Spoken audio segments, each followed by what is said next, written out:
Given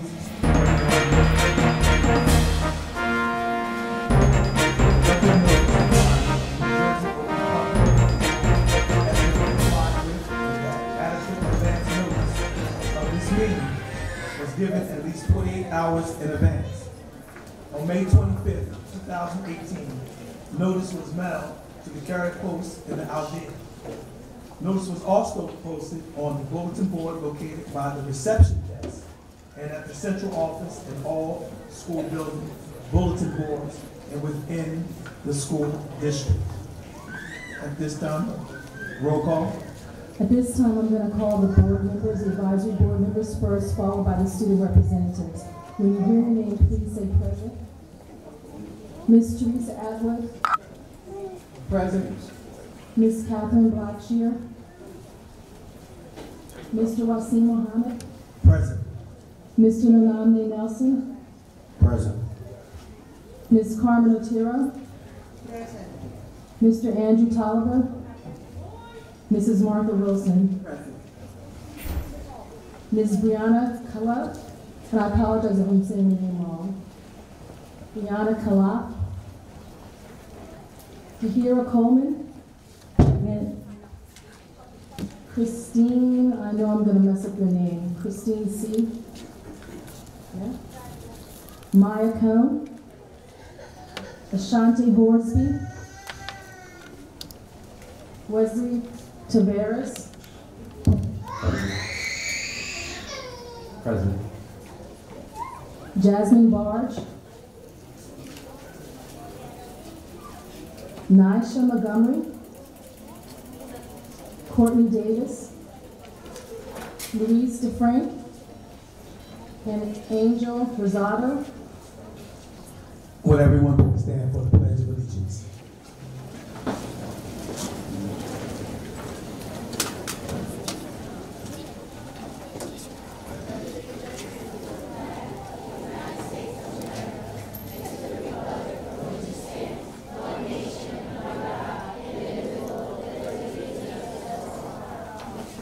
Time we will transition to the front rows, and as we're transitioning to the front rows, once we get to the front row, I have a special treat that I would like to announce for everyone. So at this time, our board members, all student representatives, we will transition to the first row.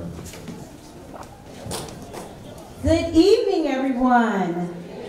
So I love my title, so I like to say it this way. I am the Parkside Proud Forest Hill Owl principal of the beautiful Forest Hill. So let's give that a big hand. I am truly honored to be in front of you today. We were invited by the superintendent to sing one of my favorite songs, the Winter Song. And I could not ask a better group of students to share this song with you. I call them my bows and pearls. And bows simply means boys that are outstanding, winning, and soaring. And then my pearls are positive, elegant, amazing, resilient, ladies that are soaring. And so they're going to share their song, Winners. Thank you. What lies behind us, what lies before us, our tiny matters compared to what lies within us. Because we are winners, because we are winners, we are winners, we are strong, no not weak, and we will carry on the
feel like singing, but I'm not going to do it to you. Awesome. Please, let's give the wonderful principal and students and parents a Forest Hill School a round of applause. Outstanding. We say a special thank you again to our Forest Hill student performers. You really set the tone and the stage for our board meeting tonight. You have made my heart so proud, and I am sure I speak on behalf of the advisory board members and the rest of our central office team in saying that you made us awfully proud tonight, and we thank you so much. Each month, we will take the opportunity to recognize and tap into the creativity of our students across the district, as well as recognize the work they are doing. Tonight, as you just saw, we had our Forest Hill student singers. Tonight, we will also highlight our gifted and talented students and teachers. And finally, we will recognize students excelling in their iReady goals. Yes, that's something to definitely celebrate. Because as our strategic plan says, and if you have not had a chance, parents, to read completely through our strategic plan, it is located on our district website in both English and in Spanish. And one of our top priorities is accelerating student achievement. And what better way to do that than to make sure our students know that we value them, we cherish them, and we want them to grow. And so please make sure you have taken a look at our strategic plan. That is how you hold us accountable. So it is a packed night. We are excited, but we believe it's important to recognize our students in this forum. They are the reason we are here. Awesome. And so as I just shared with you, as a reminder, and for those of you who may be here at the board meetings for the first time, each element of our strategic plan, we take the opportunity just to provide a couple of highlights and updates in the following areas. 1, accelerating student achievement. 2, ensuring a great teacher in every classroom. 3, leveraging all available resources to ensure 21st century schools built for success. And last and certainly not least, putting our students first. So as I mentioned, we will be spending a little bit of time talking about our gifted and talented program. As many of you may recall, over the course of the last couple of years, many of our families, our parents, wanted a gifted and talented program to be reinstated in the Camden City School District. We listened to you, we were responsive, and as a result, we began piloting a gifted and talented program at Caddo School and H.B. Wilson this school year. Students at both schools in grades 3 through 5 meet daily with their teachers. The first unit completed was entitled Marine Life. The students are currently studying a unit on recycling called Waste Not, Want Not. Tonight, the teachers and students of our gifted and talented program will be sharing highlights of what they've been working on this year.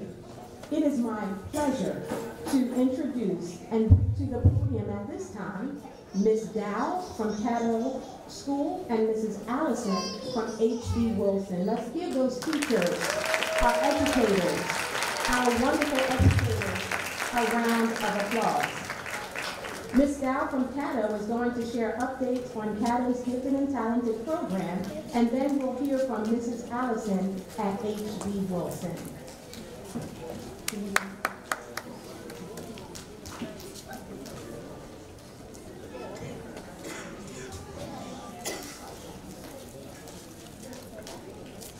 Good afternoon. I'm Mrs. Dow. I teach at Caddo Family School, and I'm new to the district, and so I'm very honored and excited to be here tonight. Tell me and I forget. Teach me and I remember. Involve me and I learn. In our Gifted and Talented program, the students are involved in their learning. They have say and opinion and choices in what we do and how the program works, and we're doing a lovely job. Research and collaboration. Our first unit was on marine life. Students researched on the internet and in books to find out as much information as they could about their animals. You can see them in various forms, whether on the rug or working together to research and find as much information as possible. Exploring and creating. Our students have all types of gifts, including reading and writing, but they also have hands-on gifts where they're artistic and creative, and we incorporate that into the research that we're doing.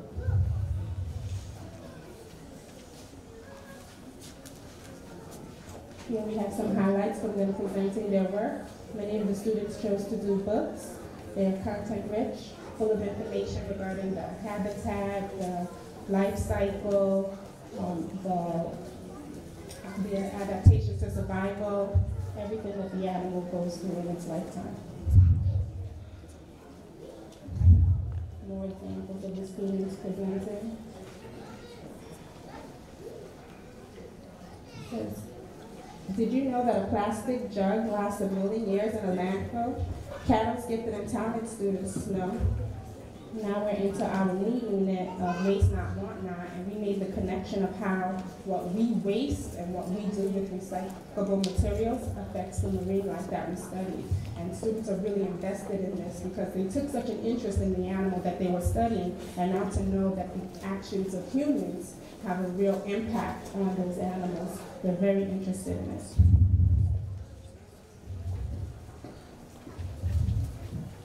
These are some examples of the students working in the Waste Not, Want Not unit. Here they're participating in a recycle scoot where they have to scoot around the room and recycle products, biodegradable forms. They learn domain-specific vocabulary and learn about different types of ways to recycle and what needs to be recycled and how things end up in the landfill. Then we also have some creations that the students made using recyclable materials, learning that we can reuse and repurpose these materials. And here we have an example of some of the STEM challenges that they do. They particularly love the Save Fred challenge, where they had to save a worm whose boat capsized and only using paper clips. So they have to work together as a team and use what we call the 4 C's: critical thinking, collaboration, communication, and creativity. And so they work together as a team to be able to save Fred, and those are some of the students that were able to accomplish it. We also had a cup tower challenge where they had to work together as a team and collaborate in order to get the cups stacked. And you can see by the middle picture how exciting that was. Kayla was very happy. And at the top, you can see some marine animals that they created using recyclable materials as well. And now we'll have Ms. Allison from HB Wilson. My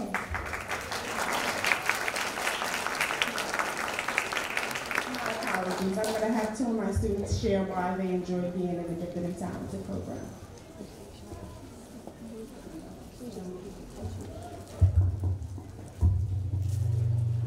Zoe Martinez. Gifted and talented is the best. I enjoy learning here.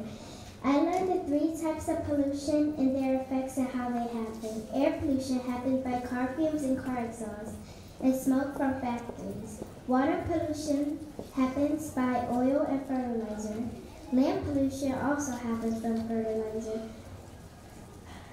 We have to brainstorm ideas and communicate in our groups to come up with ideas. We create new things. I love the Gifted and Talented and Ms. Dow.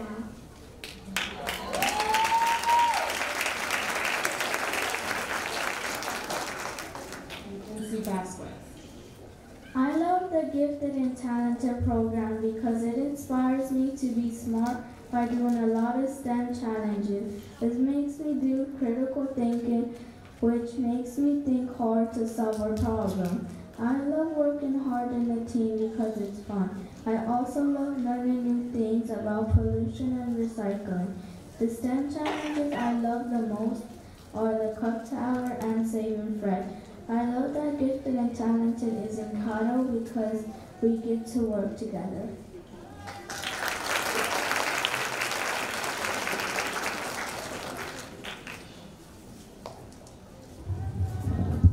Good evening, everyone.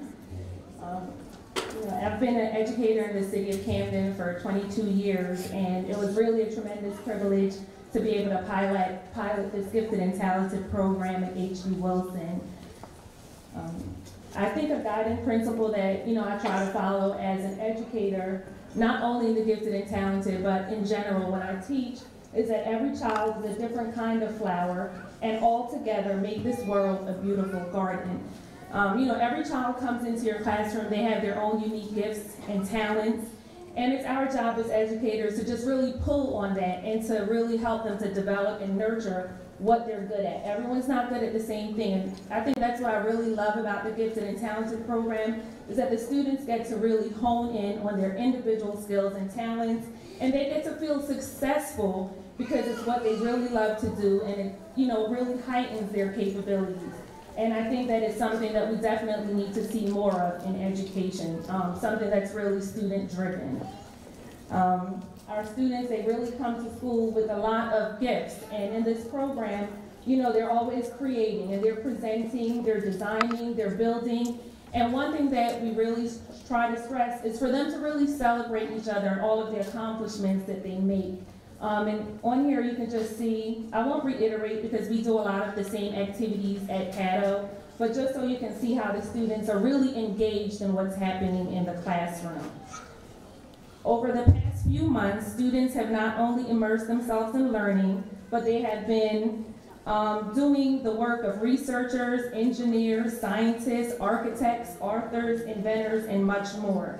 Whether it's through writing, books, designing board games, using the engineering design process, or even creating a website. I had a group of students who took on that initiative. I'm not a technology teacher, I didn't know what to do, but they figured it out, pretty much on their own. And it's a live website, anyone can go on and view it, all over the world. So just the ability for students to really just tap into even talents that they didn't know or realize they had. And I think that's been a beautiful outcome of this program.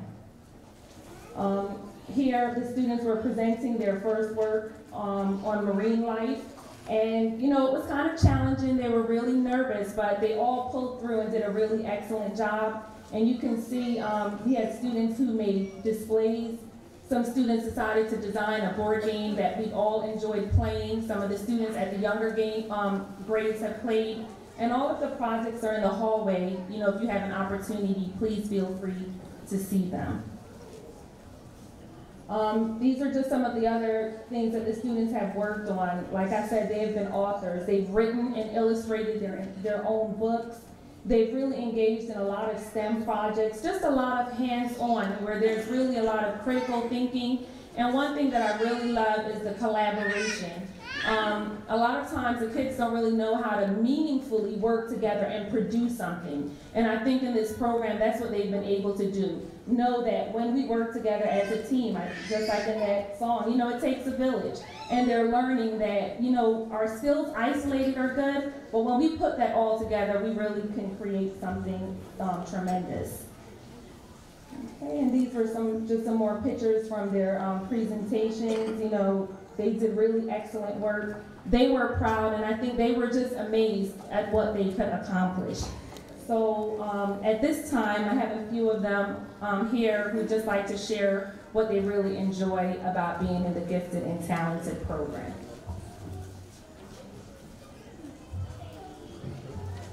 Good evening. My name is Amy Mosley, and I enjoy being in the Gifted and Talented program. I love our project. I like when we talk about our feelings and share ideas. Being in Gifted and Talented makes me feel very good and proud of myself.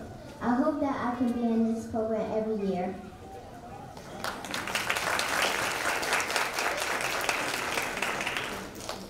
Good evening, everyone. My name is Nebraska Jenkins, and my name is Janiyah Fauntleroy. We are from the H.B. Wilson Gifted and Talented 5th grade class. We enjoy Gifted and Talented because every day we learn something new. We do fun and creative projects, and we really get to bring our ideas to life. It is a great opportunity to be in the Gifted and Talented program, and we hope to come back next year.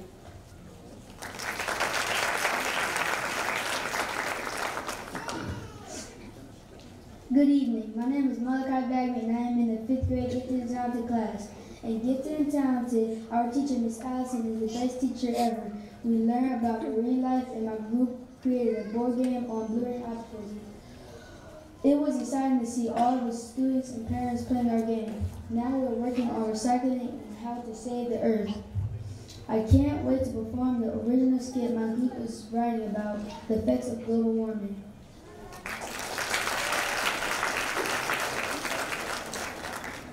Good evening, my name is Amaya Smith. What I like best about being gifted and talented is how creative we get to be every day. I get to show my talent and the things I can really do well. I was very proud to write my first book about the amazing adventures of sea turtles.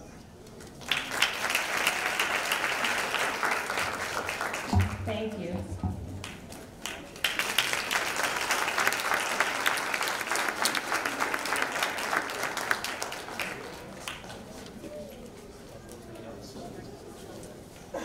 I'm back. At this time, we'd like all of the students at Caddo and H.B. Wilson to stand, all of the gifted and talented students. Please stand. Please give them a round of applause for the hard work that they do.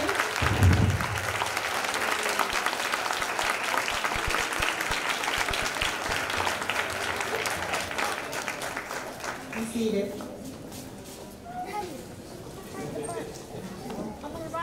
Again, we are so very proud of our students and parents. We thank you for all that you do to make sure that your students come to school every day. We know that a love for learning begins at home, and we can't do any of this without you as our parents. So to the wonderful staff, administrative team at H.B. Wilson and Caddo, and also to our parents and wonderful students, you deserve another round of applause.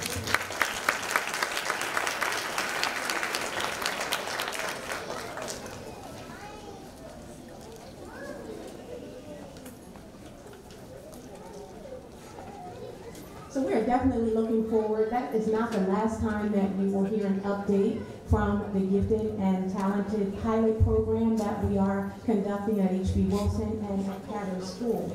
We are looking forward to sharing with you in future board meetings our learnings from the Gifted and Talented program. So we will be able to figure out how to meaningfully and carefully and thoughtfully expand the program in a way that makes sense and a way that we can make sure it's sustainable for the future. So we are learning, the young people are learning, and we're going to come back with you to continue to keep you in the loop on their progress.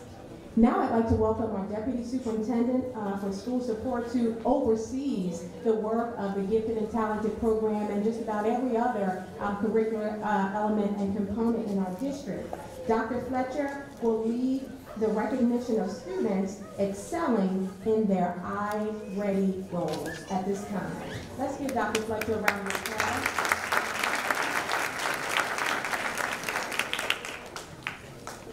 Okay, good evening. I'm going to ask for the K-18 to come up to support me in this endeavor. Just to tell you a little bit about I-Ready again. As you may know from last month, we were recognizing students for our I-Ready engagement campaign. And this is for students in grades K to 8.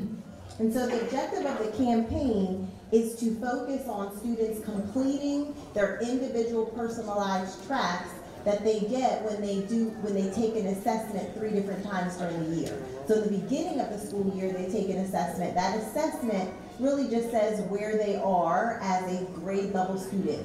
And that helps the teacher really create small group instruction lessons and really try and teach the student at their level. But we all know that that doesn't always reach every student. And so we incorporate I-Ready to ensure that when you get on the computer and work on I-Ready, you're working on a track for the personalized skills that you need. And so it's not just about getting on the computer, it's also about taking, being mindful of the skill you're working on, spending enough time practicing that skill all by yourself, and then also passing that skill so you can move on to something else. So as we recognize students, I want you to really understand that we're recognizing the students that are on their individual tracks, They are taking their time on the computer, and they are passing their skills. So that means they are getting smarter, and they're doing that at a faster rate of their peers. And so just to give you some numbers, we have 1,110 students that actually do meet their goal. Obviously, they're not all here today, but we will be recognizing the ones who are.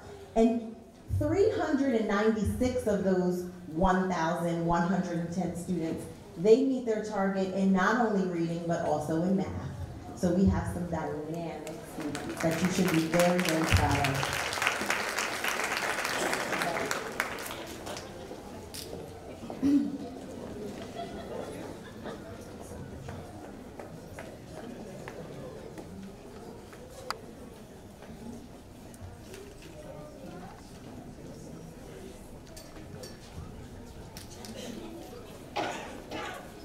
All right, we're also going to try to get some pictures, but we may be pushing it, so we'll see what we can do here. We're going to try. That wasn't in the agenda, so.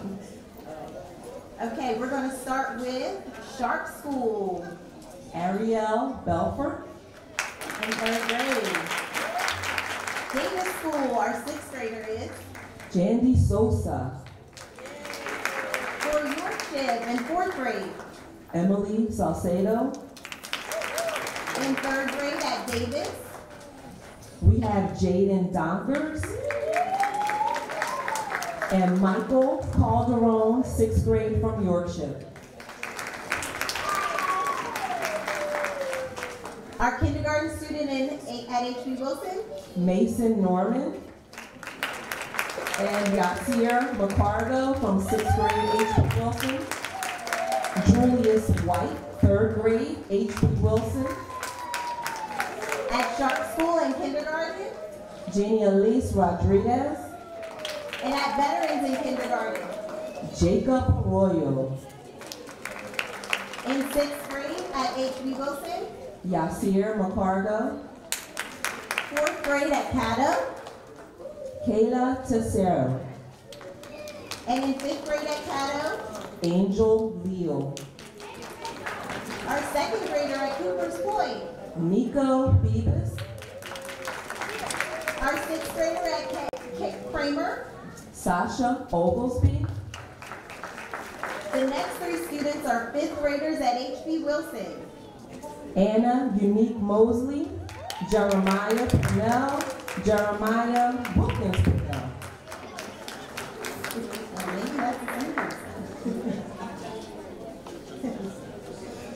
Students, and we are definitely seeing growth. So I just want to let all of these students know how proud we are of you. Thank you, parents, for always being there to support them. Thank you so much.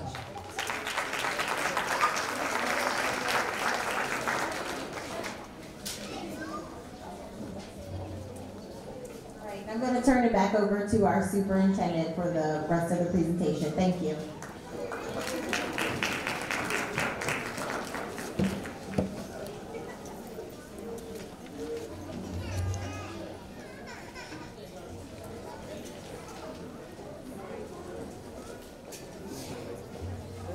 Excellent. We're so proud of all of our students. And again, we know it will take a little bit of time, but it didn't take too much time. And it's worth it for us to take our time to highlight and celebrate our students, educators, and our parents as well. So as we continue to talk about the progress made in our first bullet of the strategic plan, accelerating student achievement, we want to highlight that school support data meetings have been taking place all during the month of March. Teams are reviewing student achievement data to ensure continued progress toward goals. So we want to make sure that we're continuously monitoring where our students are and maximizing their growth as much as we possibly can. Continuing along on the first priority of accelerating student achievement, school support launched their learning walks on March 25th. Learning walks are a best practice for the school support team in order to be able to get normed on the instructional practices across our district. The information and trends gathered in a learning walk are used as a source of professional development for our school leaders and teachers, which ultimately translate to improved teaching and learning and improved student outcomes. Continuing along on the theme of accelerating student achievement, we already shared the iReady highlight in progress, but these are just a few pictures so that you can take a look around the district at how all of our schools are celebrating the progress that is being made. And the more we celebrate, the more our young people will know that we value them, and the more they will know that we want them to continue to show their progress. When we think about our high school work, we're seeing gains as well in our high schools. This is just one example of the growth that we are able to share with you. And so March was the month of midterm exams for our high school students. We continue to work hard in reinforcing the standards for all of our students. As you can see, in comparing 2018 versus 2019 English midterm results, student performance has improved in each course, English 1, 2, 3, and 4. And that is exactly what we want to see year over year. So as we are encouraging our students, we want to make sure you know we're encouraging all of our students, pre-K through 12, to do their very best.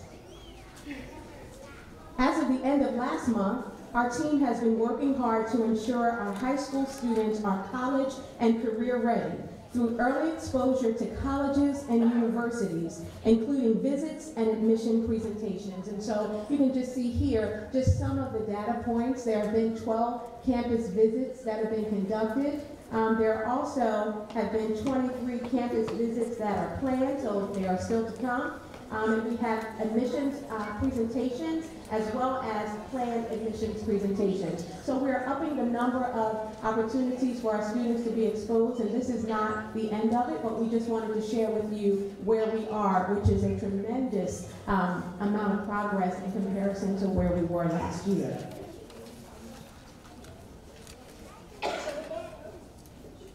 And so on our second priority, I'd like to update you on a great teacher in every classroom, just some of the progress that we've made in this area. Our Division of Talent and Labor Relations is working to maintain or decrease vacancy rates below 3%. DTLR has launched our spring recruitment now to ensure that we have sufficient teachers for the 19-20 school year. So we're not waiting until the summer months to try to find teachers to come and fill our vacancies. Our team is at work now, strategically planning and recruiting so that in June, July, August, we are filling those vacancies so that in September we can hit the ground running. So being more proactive, we hope, will yield us better results. For this recruiting season, we have a concerted focus on recruiting diverse candidates and candidates for our hardest to fill roles at local hiring fairs. And you can see here some of the universities that our team is already recruiting students from. Temple University, we've had district on-site hiring fairs, Monmouth University hiring fair, we're represented at Rowan University, Delaware State, William Patterson, and I believe we are also getting ready to visit some historically black colleges and universities so that we're ensuring we're diversifying our workforce as well. So we will continue to keep you updated on that progress. Priority 3, safe schools built for 21st century success. So again, as in every board meeting, I'd like to highlight for you the positive areas and those areas that we know we are still working on so that you get the whole picture and it is a true balanced perspective of your child's educational experience in the Camden City School District. So we want to highlight for you some of the improvements with regard to our buildings. Forest Hill roof and HVAC improvements. The bid responses have been received for the replacement of the main roof and repair of the heating system at Forest Hill Elementary School. This has been a long time coming. As you may already know, this work will take place over the summer, and it is being funded by the SDA, and some initial emergent repairs were already made. An update on veterans' temporary roof repairs. So at VETS, we have lots of repairs to make in the roofing area, but the temporary repairs to the roof at VETS are now complete, but that's just a temporary fix or a Band-Aid because we need much more money, millions of dollars, to be able to completely replace the roof and completely make those repairs. Classes that were relocated due to the persistent leaks are now moving back to their original classrooms. So again, we're glad that that has happened, but we want to make sure that we don't have disruption to student learning at all. And we are lobbying and advocating for more funds from the state to do just that. Pride Academy boiler replacement, as reported at previous meetings, the only boiler at Pride Academy failed earlier in the school year. In the meantime, the school has been heated with a temporary boiler. We are now happy to report that the failed boiler has been replaced with a brand new boiler and that the new system is up and running. Moving to Brim, Sharp, and Kramer boiler repairs, you may recall that Brim, Sharp, and Kramer schools have also experienced failed components with their boilers. Fortunately, repairs have been possible without the need for replacing the affected boilers, and we have been able to maintain continuous heat at these schools while these repairs wrap up this week. Still along the same lines of safe schools built for 21st century success, we just wanted to highlight for you what we are planning to do over the spring recess to make sure that our buildings are clean and ready for our students when they come back from the break. While our students plan to enjoy the approaching spring break, the district will take the opportunity to complete some important work. For example, repairs will be made to the gymnasium floor at Yorkshire with the goal of preventing the swelling and bulging that occurs there seasonally. Also, the SDA will be performing work on the roof at the Hatch School to repair the several nuisance leaks in various locations of the building. Finally, custodians will also be very busy over spring break performing deeper cleaning activities that typically cannot be performed during regular school days. So we're looking forward to all of our floors looking just as shiny and beautiful as those do because the buildings will be clear for our custodians to do the work they need to do. Moving on to priority 4, putting students first. In the past few months, the school nutrition team, in partnership with Aramark, has done a menu overhaul as a means to increase healthier options for students, including more hot vegetable offerings and additional fruit options for both breakfast and lunch with input from student roundtable meetings.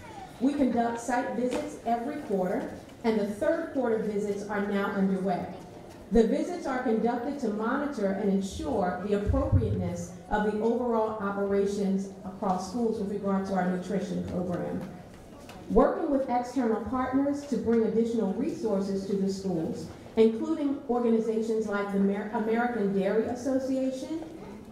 American Dairy has provided many of our schools with hot chocolate machines, and other schools are in the process of receiving additional breakfast equipment for the Breakfast After the Bell initiative. So we know that in the past, we had concerns about the quality of our food. We have been working diligently, as I've just reported out, to make sure that that continuously improves. And the people who tell us and give us the most honest feedback are our students. And so they are also sharing with us, they're seeing improvements. It's not perfect everywhere. I will never tell you something that's not true, but it is much, much better than it was. And if we keep the collaboration going forward, it will continue to improve. Moving on, also with priority 4, putting students first.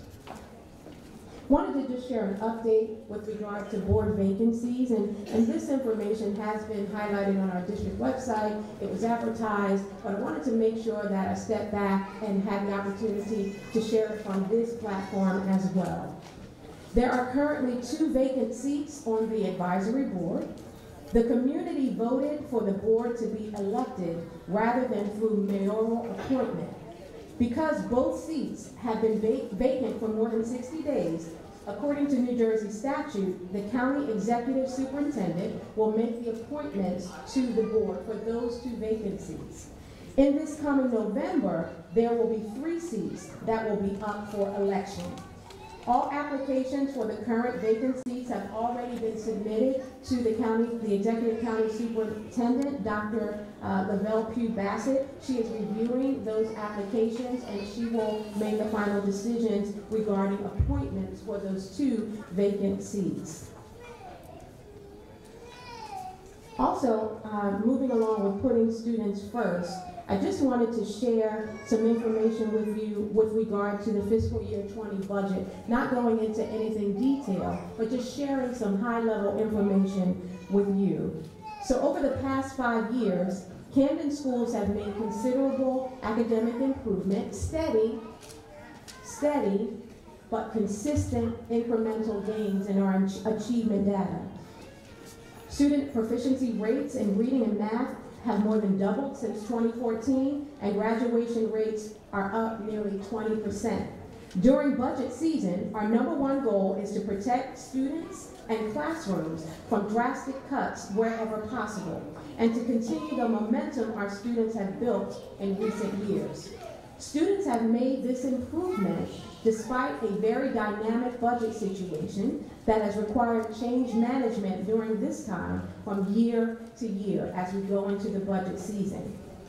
And while officials have worked hard to manage our budget situation in past years by doing things like selling and shrinking our central office and shrinking our workforce through attrition, those individuals who leave just not backfilling their positions, the Camden City School District currently faces a $27 million budget gap as we head into the 2019-20 school year.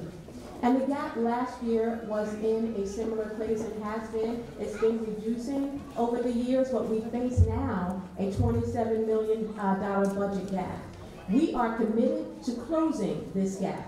We have been advocating for emergency aid with the New Jersey Department of Education and identifying all areas for savings. So we are doing everything we possibly can to make those savings, to scrub our budget so those savings are real and we can benefit from them. However, if new revenue does not come through, there is currently considerable risk that we will need to take drastic action in the form of mass layoffs or building closures. And I say this because I always want to be very honest with you where we are every step of the way. Now, do I believe that we're going to get the money that we are advocating for to close this gap? In my heart, I believe we have advocated and done everything possible to make sure that that occurs. But now it's in the hands of the New Jersey Department of Education. So we will keep you updated with regard to our progress as we find out more and more about whether or not our request for aid will be honored. Our #1 priority, however, is to protect our students. You saw our beautiful students. You know the value and the rich treasure that we have in our students in the Camden City School District. We want to protect them and make sure that nothing happens that will impact their ability to continue to learn and strive and grow and develop, as you see them doing evidence of that tonight and all throughout the year. So we want to continue the momentum our students have built in recent years. We've come too far to risk going backwards now. And I'll say that we've come too far to risk going backward now. So with everything that's within us, we are advocating, and we just want you to be aware, to be very transparent with regard to where we are. It's not a time to panic. I'm not saying it for that reason. It's just a time for us to be very much aware so that you'll also know how to support and advocate from your sphere of influence for us as a district as we move into this budget season. So we will continue to keep you updated and share with you our progress. We appreciate your advocacy, your support, your prayers, whatever you can do to send those positive vibes so that our young people will continue to strive and to be able to drive toward academic excellence. And we're going to close on a few district highlights.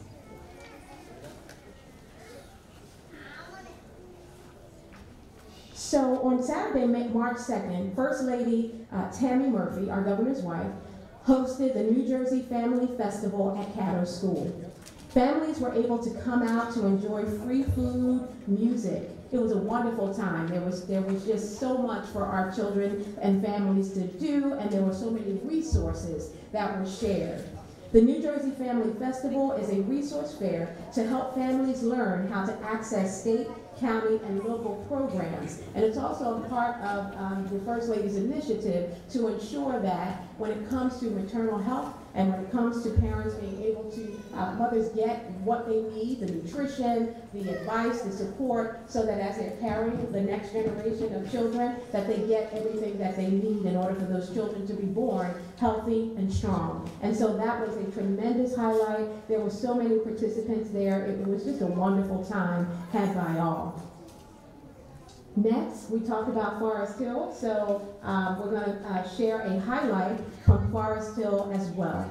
On March 5th, Forest Hill held an amazing event. It was wonderful, highlighting the literacy services provided to their students through their Layered Bookmates program. Thanks to Subaru and United Way, the students were able to unveil their new reading Oasis. Job well done to Forest Hill, and you can see the students, they just had a wonderful time. And if you go to Forest Hill in that reading Oasis, there are just wonderful books, new titles, a brand new reading rug, just a nice cozy place. So kids will begin to continue to learn to love reading, just associating reading with a positive feeling. Blacks in Wax Museum. For our next district highlight, in honor of Black History Month and Women's History Month, creative arts teacher Ms. Horn had her 7th and 8th grade students do some research on famous leaders, activists, and singers. Once they did their research, they had to memorize their parts and present it at their Blacks in Wax Museum. The way the Blacks in Wax Museum works is you walk up and you walk into a room, you don't do that, but you walk into a room full of wax figures. So the young people pretend to be wax figures with start and stop buttons placed in front of them. So when you step on the button for start, they begin their presentation. And then if you stop it, no matter where, they have to kind of freeze. But they were so prepared, they memorized all of this wonderful information about the individuals that they were presenting on. They dressed in character, and they just came to life. It was so very wonderful to see. And so the students did a phenomenal job memorizing the history of each person that shared. And if you didn't get a chance to stop by, you can go onto our Facebook and YouTube site, and you can see some clips of the students from the Blacks in Wax Museum presentation.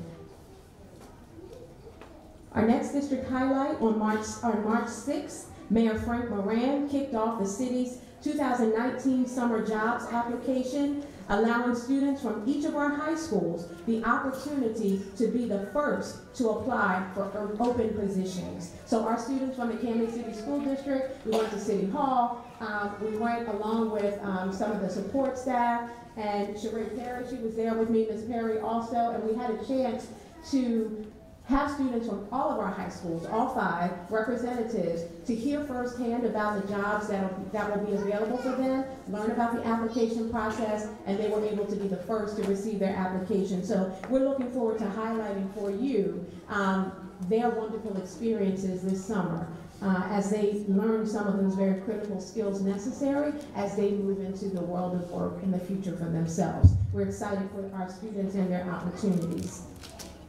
The next highlight, recognitions. Big shout out to our Girl Scouts, Local Troop 30276, under the leadership of Ms. Tanya Wilson, for being honored for their community service. Yes, awesome. We are so proud of them.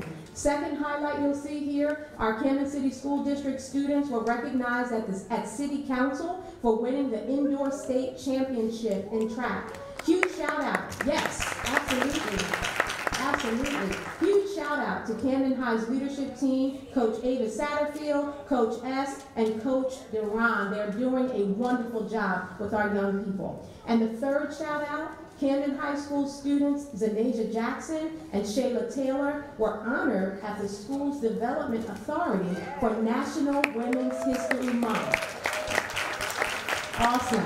And they were honored by the president and the CEO of the SDA, Ms. Lizette Delgado Polanco, and she sent me a personal letter letting me know how proud she was of our students and how wonderful it was, but that they want to stay connected with our students so that they're able to provide mentorship in the future. So it was wonderful, and we're glad our students had that experience.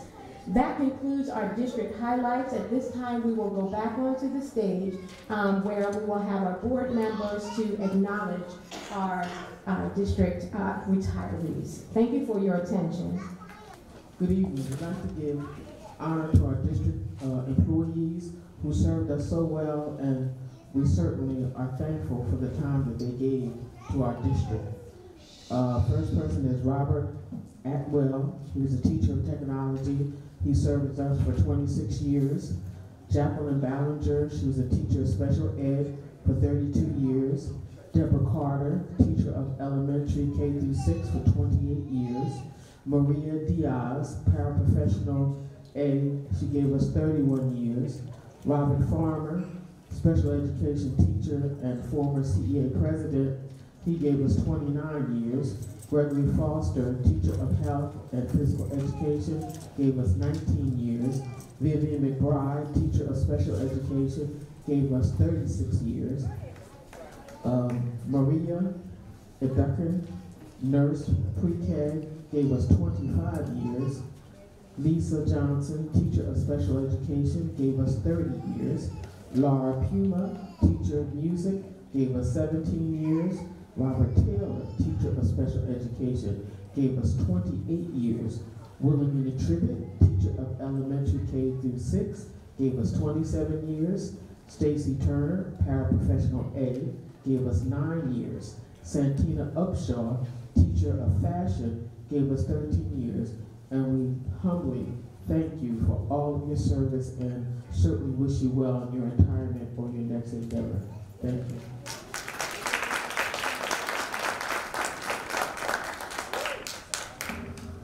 Thank you so much, Ms. Atwood.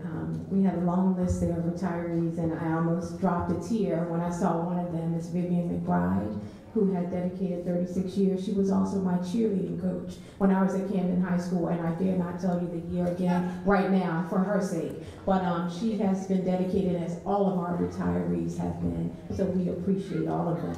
At this time, we're going to open up our comments for our student board representatives. Again, each month, I have a wonderful opportunity of sitting with them and hearing from them firsthand in our student board rep meetings, and also we have student roundtables. But I'm able to hear directly from them, and it is so very informative, and it helps to keep us on our toes. So we want to turn this portion over to our student board representatives. Let's give them a hand so that they are ready and they know that we will see them.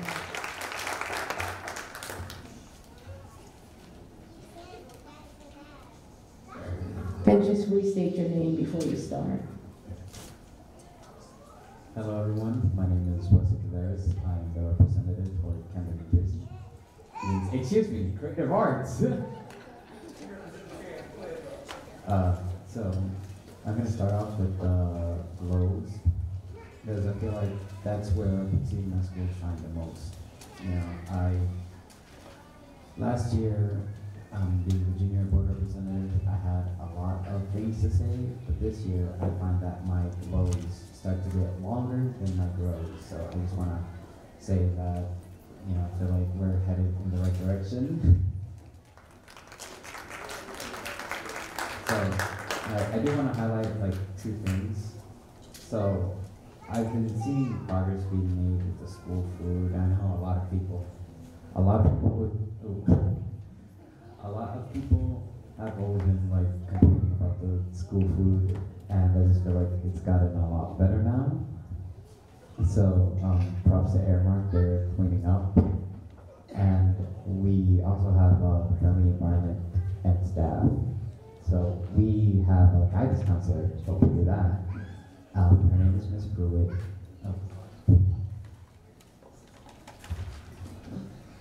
So we have a guidance counselor named Ms. Pruitt, and I feel like she gets an honorable mention because she is phenomenal. she helps so many students, and she always has her door open for them, and we can just go in whenever and kind of talk to her, ask her like any questions that we have, and she can help us. And she helps us with the college preparation steps, because even I have had issues trying to get myself together for college, and I just had to go for her and get some reassurance and help for applying certain things. So I like her. But everyone hear me? This is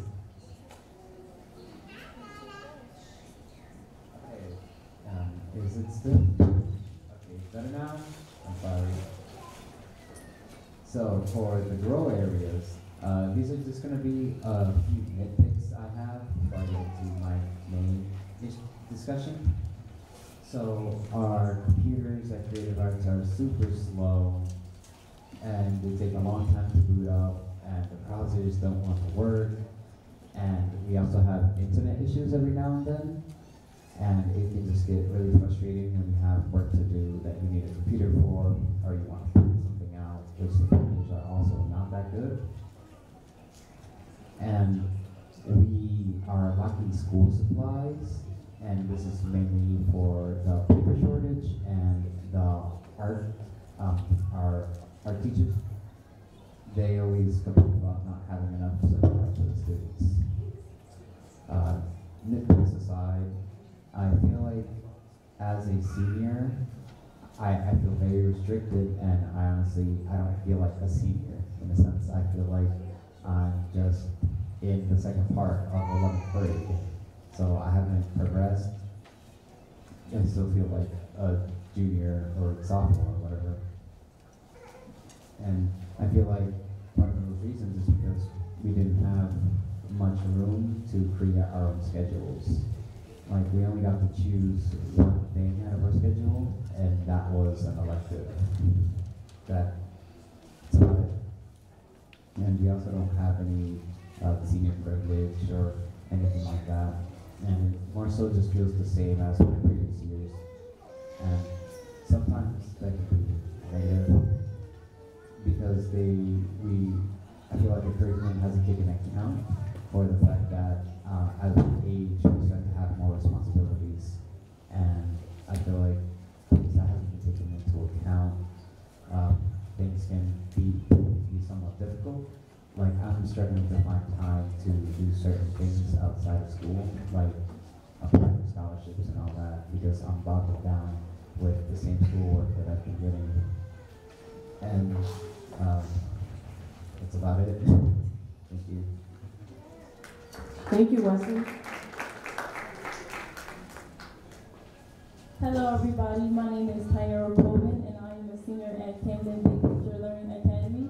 Things at my school are going well, and things are also improving. Yesterday, we had a successful beach party with Airmark, and we also had a student roundtable, so our students were able to share their thoughts and concerns with our superintendent.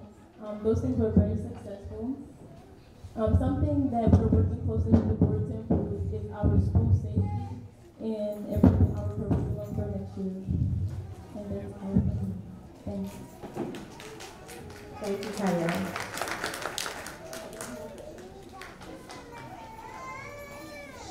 Good evening. My name is Maya Cole, and I'm a senior at Medical Arts High School. Our goal areas, it's a lot of goals, we really don't have a lot of goals. Some of our goals is we have a trip to Rome University to tour the campus. Another one is teaching up parents for our AP test, so they're helping us create flashcards on how to study properly. Another thing is our students are getting enough support to prepare for college next year. So right now we're all trying to get our final decision where we want to go. So we have all the support from our principal to our faculty. Another thing is teachers are pretty much finding legit scholarships. When you have people on scholarships, that you know is going to give you the right money, and that you know it's a legit scholarship to apply for, so you get support from that.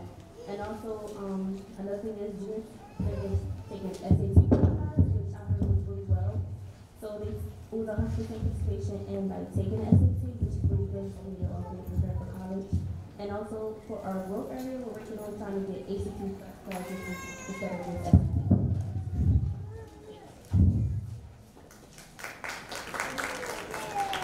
Thank you, Myra.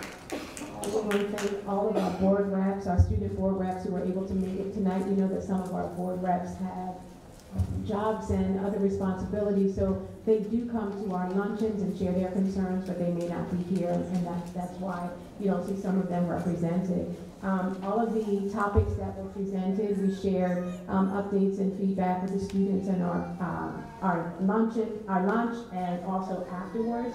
We definitely hear the concerns that have been listed in the areas of technology. We are looking at how we can work on a plan, or not how we can, we're working on a plan, a strategic plan to improve our technology and the speed at which our internet is running in our buildings. Paper shortages, that's something that has come up as school leaders make decisions around what they utilize their budgets for. We know that there are sometimes there are gaps there, so as they reach out, we try to be very responsive as best we can in central office to provide anything that they need that's above and beyond what they've already been budgeted for during the year. But we know we must continue to work on those areas so that they don't experience any lack. We are definitely hearing the concerns too about students, our seniors. It's not just Wesley who shares this concern, but I've heard this at many of our roundtables where our seniors want to be treated like seniors. They want to be able to be offered and experience electives that provide them with a rich experience, and they want to be able to feel like they're really getting ready to transition into college. So we are taking a look at that as well to see what we can do to implement moving forward. And the safety concerns and yes, the safety concerns that Kyra talked about, we are addressing at Big Picture Learning Academy, and we are just very grateful for the progress that's been made, but we know we can't rest on our laurels, and we'll continue to move forward. All right, thank you. And at this time, we'll open it up to board members who may want to ask questions, or have comments for our wonderful student board representatives.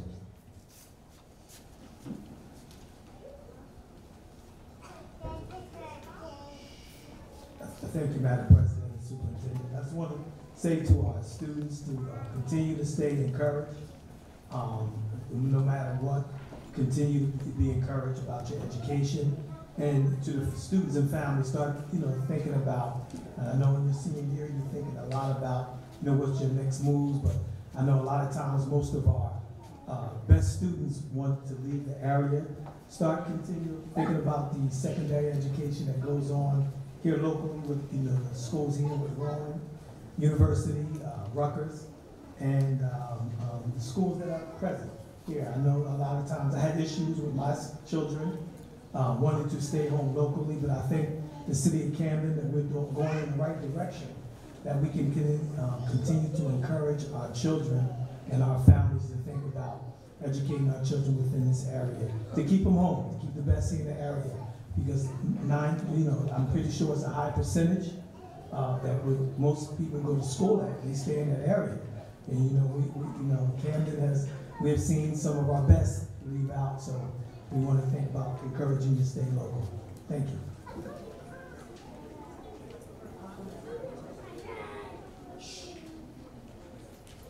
Yeah, to Ms. Atwood, Madam President, thank you. I wanted to, of course, back on what Mr. Wasim said, because if you stay in the area, we would certainly like, well, let me put it this way. I'm about 3 days older than Dirk, and I would like to see a young person sitting on this school board, okay? By the time my term runs out, I'll be 71 years old, okay? And I think young people need to step up who, have been raised here and come back and do something for your city, okay?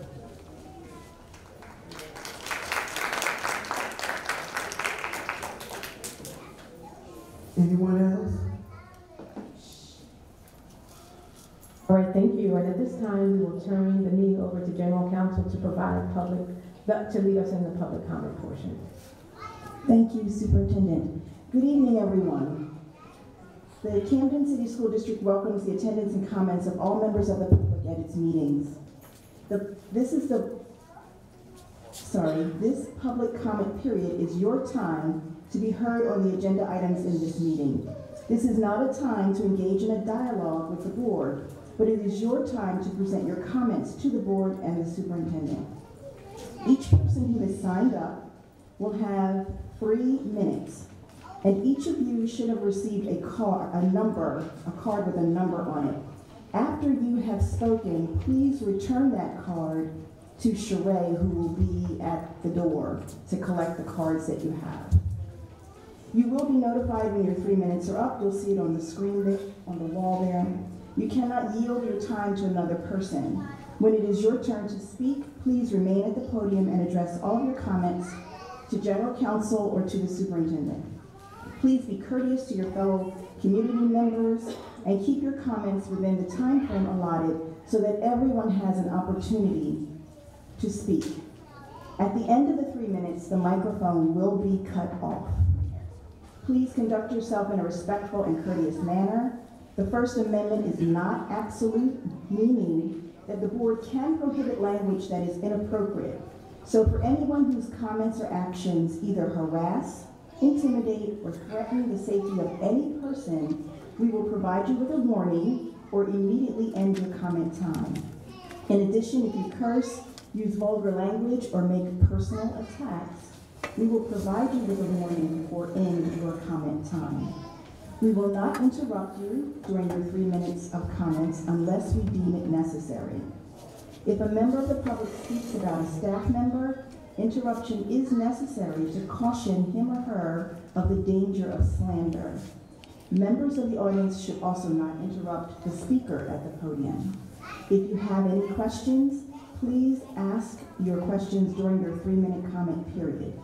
After the public comment period is closed, the superintendent or her designee will address your questions to the extent allowed by law. All right, so we'll start with number 1. If you could come to the podium, and then number 2, could you be prepared to follow her? Thank you.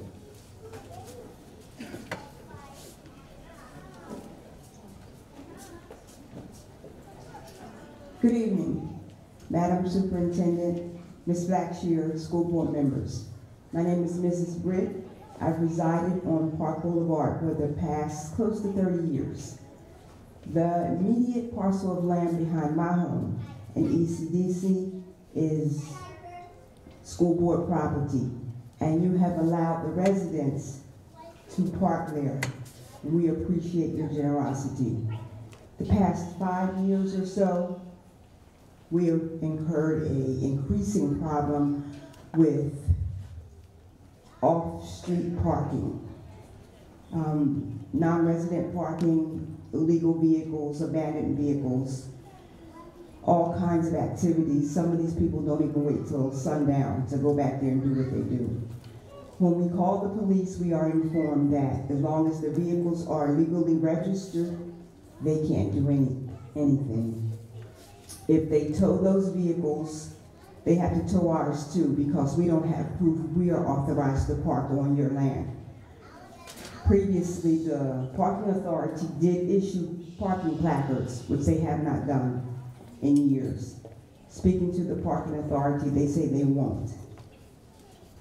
We would like to know, if possible, can the school board do something to authorize us in the form of a placard or a decal authorizing the residents between 1592, 1610 Park Boulevard to legally park on this parcel of land. Thank you. Thank you. If you would please give your placard to Sheree, who's waving her hand there. Thank you. Number 2, followed by number 3. Please be prepared. Good evening, Superintendent and board members. My name is Cindy Dawson. I'm the grandmother of 3 children being educated in the Camden school system. It is my passionate belief that our children, notice I said our children, future is directly impacted by the educational opportunities afforded them, their support system, along with their community commitment to the advancement of our youth. We as parents, educators, and community members need to look at our educational system in our communities, identify the concerns, and then work together to find solutions that will provide our youth with the tools necessary to live a productive, successful life. When this occurs, the next generation begins life better equipped, becoming a positive, productive member of society. And isn't that what we want for our next generation? A better quality of life? In order to achieve these goals, we as parents and community members need to be informed. On April 20th, I am hosting, along with parents from Great Camden Schools, a training at the Ferry Avenue Library that will significantly impact the home ownership, that will significantly show the impact that home ownership has on education. Information will be provided to show you programs available to assist in the dream of home ownership. How to purchase a home on Section 8 how to purchase a home without a down payment, free help with credit repair, as well as representatives from mortgage and insurance companies. What we don't mostly understand is people that own homes, their children have a 9% increase than renters in math and reading skills, a 3% decrease in behavioral problems, and the amount of children that drop out significantly decreases with home ownership as opposed to renting, according to the Harvard study and according to the Realtor study. I also wanted to inform you that on May 4th, we will be hosting an event lovingly called Dancing for Education. This will be a mother-son dance. During this event, we will have experts discussing the importance of the bond between mother and son to a young man's future, as well as social activities that will shine a light on this bond and strengthen it. You are invited to attend either one of these events. I've attached flyers providing you with any additional information that you might need. And if you have any questions or wish to partner with us in this or any future event, please feel free to contact us. My number is 856-842-9774. Oh, my email is on the paper you received. Have a very blessed evening. Thank you. And that's my baby. She was not ready. 2 months in a row. Fantastic. Thank you. Number 3, and then number 4. Hello, everyone. Members of the board and Superintendent Combs, how are you? Over the past several years, Superior Arts have been committed to the Camden City School District in the areas of ensuring that students have access to the arts as a part of a robust education program. In 2015, the United States Congress passed the Every Student Succeed Act, which under it calls upon the district to add the arts to a well-rounded education and calls out for the district to ensure students receive equal billing as the same in math, reading, social studies, and science.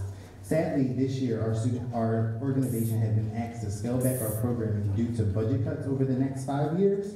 In addition to the budget cuts, we have been having an ongoing issue in securing the purchase order for the past work we provided as a vendor. As a small minority business, Superior Arts does not have the necessary resources as a partner to ensure that we meet our financial obligations as we had to the district as a vendor. So I asked the district to fully review both the recommendations made by Superior Arts to CCSD and our request to expedite the purchase order for the past services.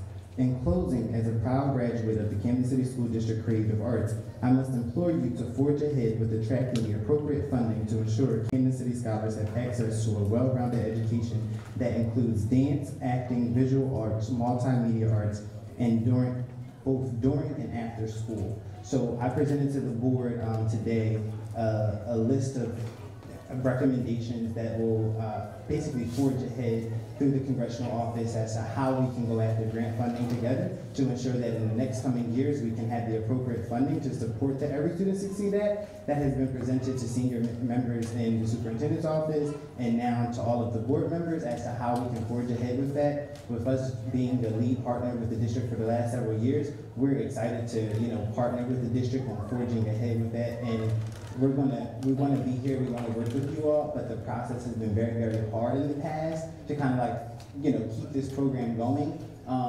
I was going to bring some students here just to kind of talk about it, but we can have more offshore conversations. There's been a lot of that, but I'm going to need now the collective conversation to forge this ahead.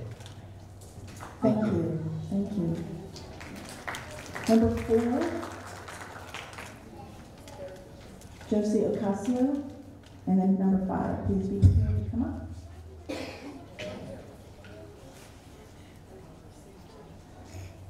Good evening, Superintendent and board members. I'm here just to invite you guys out to my big event I'm having next month. It's an Easter ACON event for the whole community, and I'm doing it out in the Parkside area. So everyone that's here is also invited. I picked that park because it means a lot. I've seen a lot of memorials done at that park, and I want to turn that day around and make something fun. Something, somewhere where kids can have a fun day, safe. I have a lot of the people that are going to be showing up that's also helping out for this big day. And so, I just came to invite you guys all that's on a panel. So I will leave my flyer with Sheree, and y'all have a blessed night. Thank you. Thank you. The date is April 13th. And which park? At Farm Park. So if anybody else is here that would like my flyer, I'll be in the back.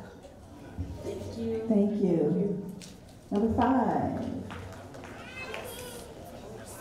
And then can we have number 6? Prepare Jennifer Perez. Thank you.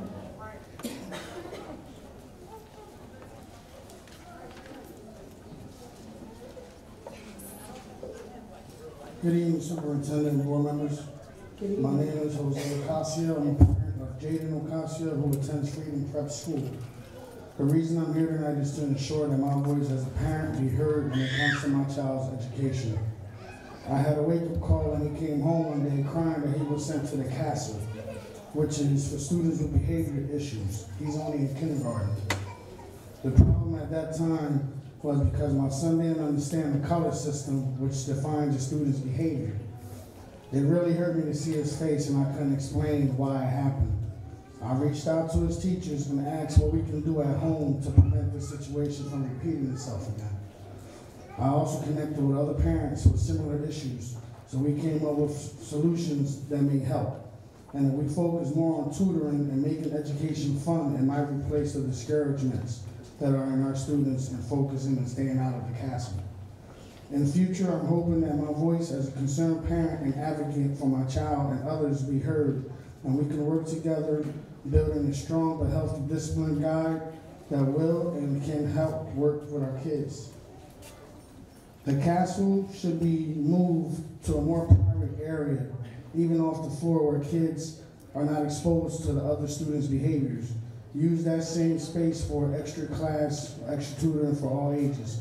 Make that room inviting and not afraid to be in that area. I understand every school has disciplinary actions, and I speak on these actions with my child, but having a child defined by his color at the end of the day is a bit much.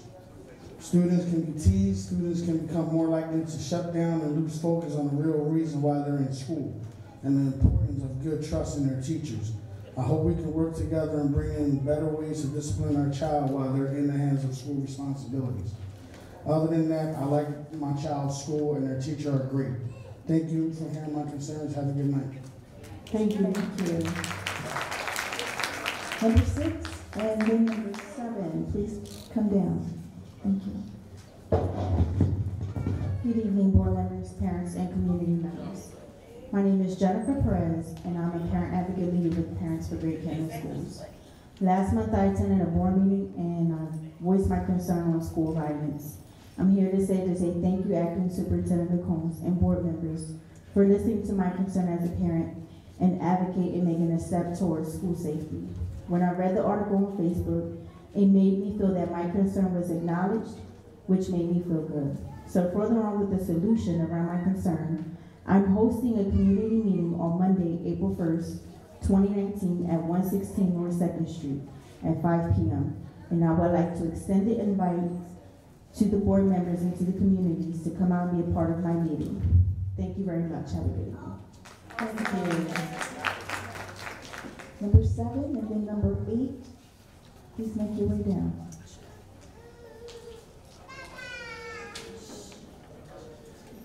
Good evening, Mrs. McCombs, the Advisory Board. My name is Lorraine Miller, and I'm here to ask a few questions. My topic would be on transparency and certification issues. Since there's been a transition from Payman Rahmanaford to Mrs. McCombs, I was wondering if we could have an organizational chart.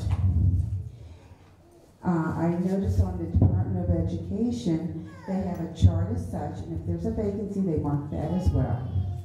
Then, on the next page, they put like a phone number or something. I was wondering if we could have a description with a phone number.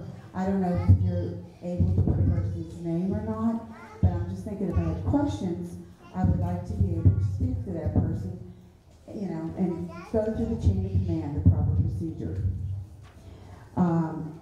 For example, too, like I noticed that there was a chief of staff that Hamilton didn't have, but I don't know, to what extent and what they actually did.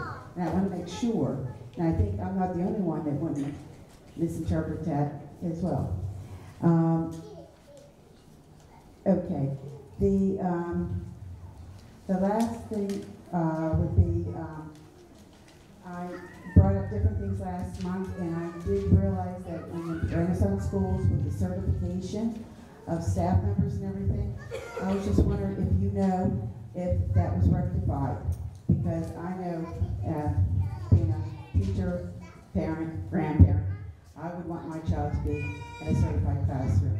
So thank you. Thank you, Ms. Miller. Number 7 and then number 8. Joy Ingalls. Thank you. Yes, you're right. I apologize. Number 8 and then number 10.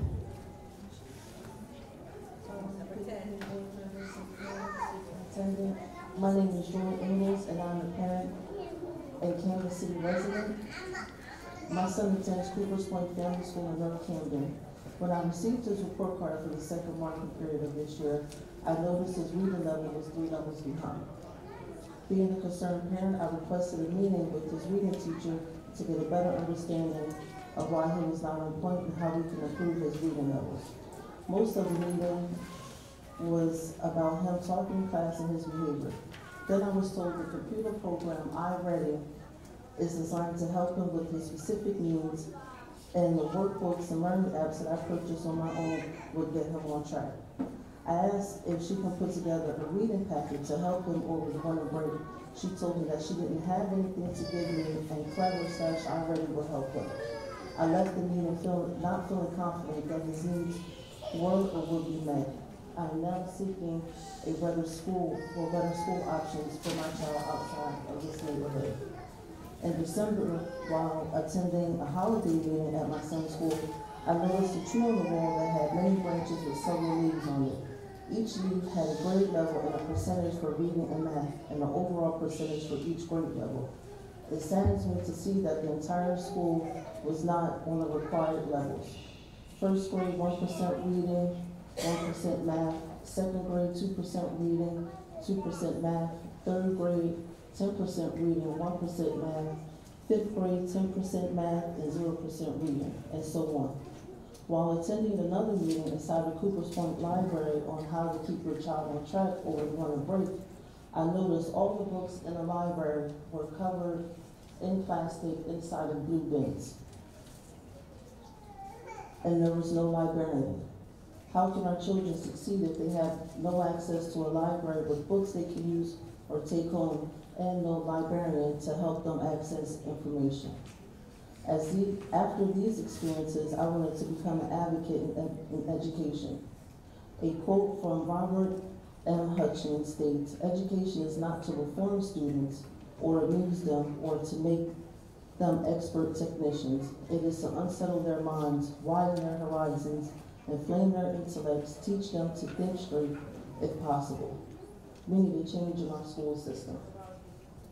Kansas City children deserve tutoring programs in every school for reading and math 3 days out of the week if they need it. Kansas City children need libraries in all schools with full-time librarians and books they can have access to whenever needed. winter and summer reading math packets to help them when school is not in session. Kansas City children need more teachers who care whether their students can read or do basic math and not just push them. The time is up, but thank you so much. That's great. That's great job. Number 10.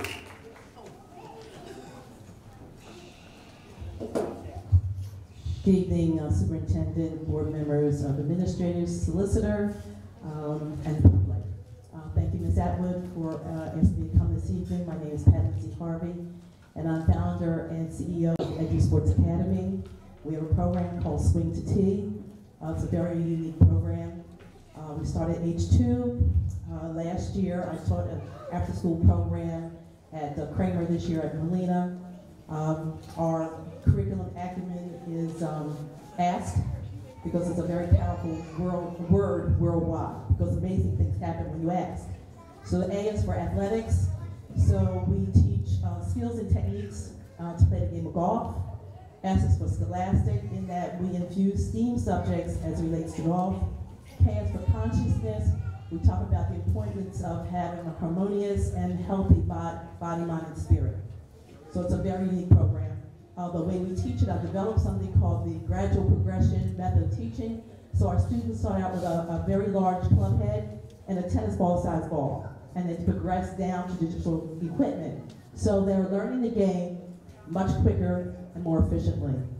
And there's so many benefits in learning the game of golf. It teaches patience, it teaches and develops concentration and focus, and strategic decision making, because there are 14 clubs in that bag. And each of those clubs does something different to get you to the fairway, to the green, and get the ball in the cup. You keep your ball out of the water, out of the sand, and a blade of grass can make a difference of whether your ball goes in the hole. So strategic decision making is very important all the way through your life. If you'd like some more information, I brought some of our unique equipment with me. You can call me at 609-373-2585. I love what I do. I love seeing the faces of children, because they figured out that they can play it because of the way we teach it, even adults. Thank you. Can you give the number again? 609-373-2585. I have cards with me too. Thank you. Thank you. Number 11, and then 12, please.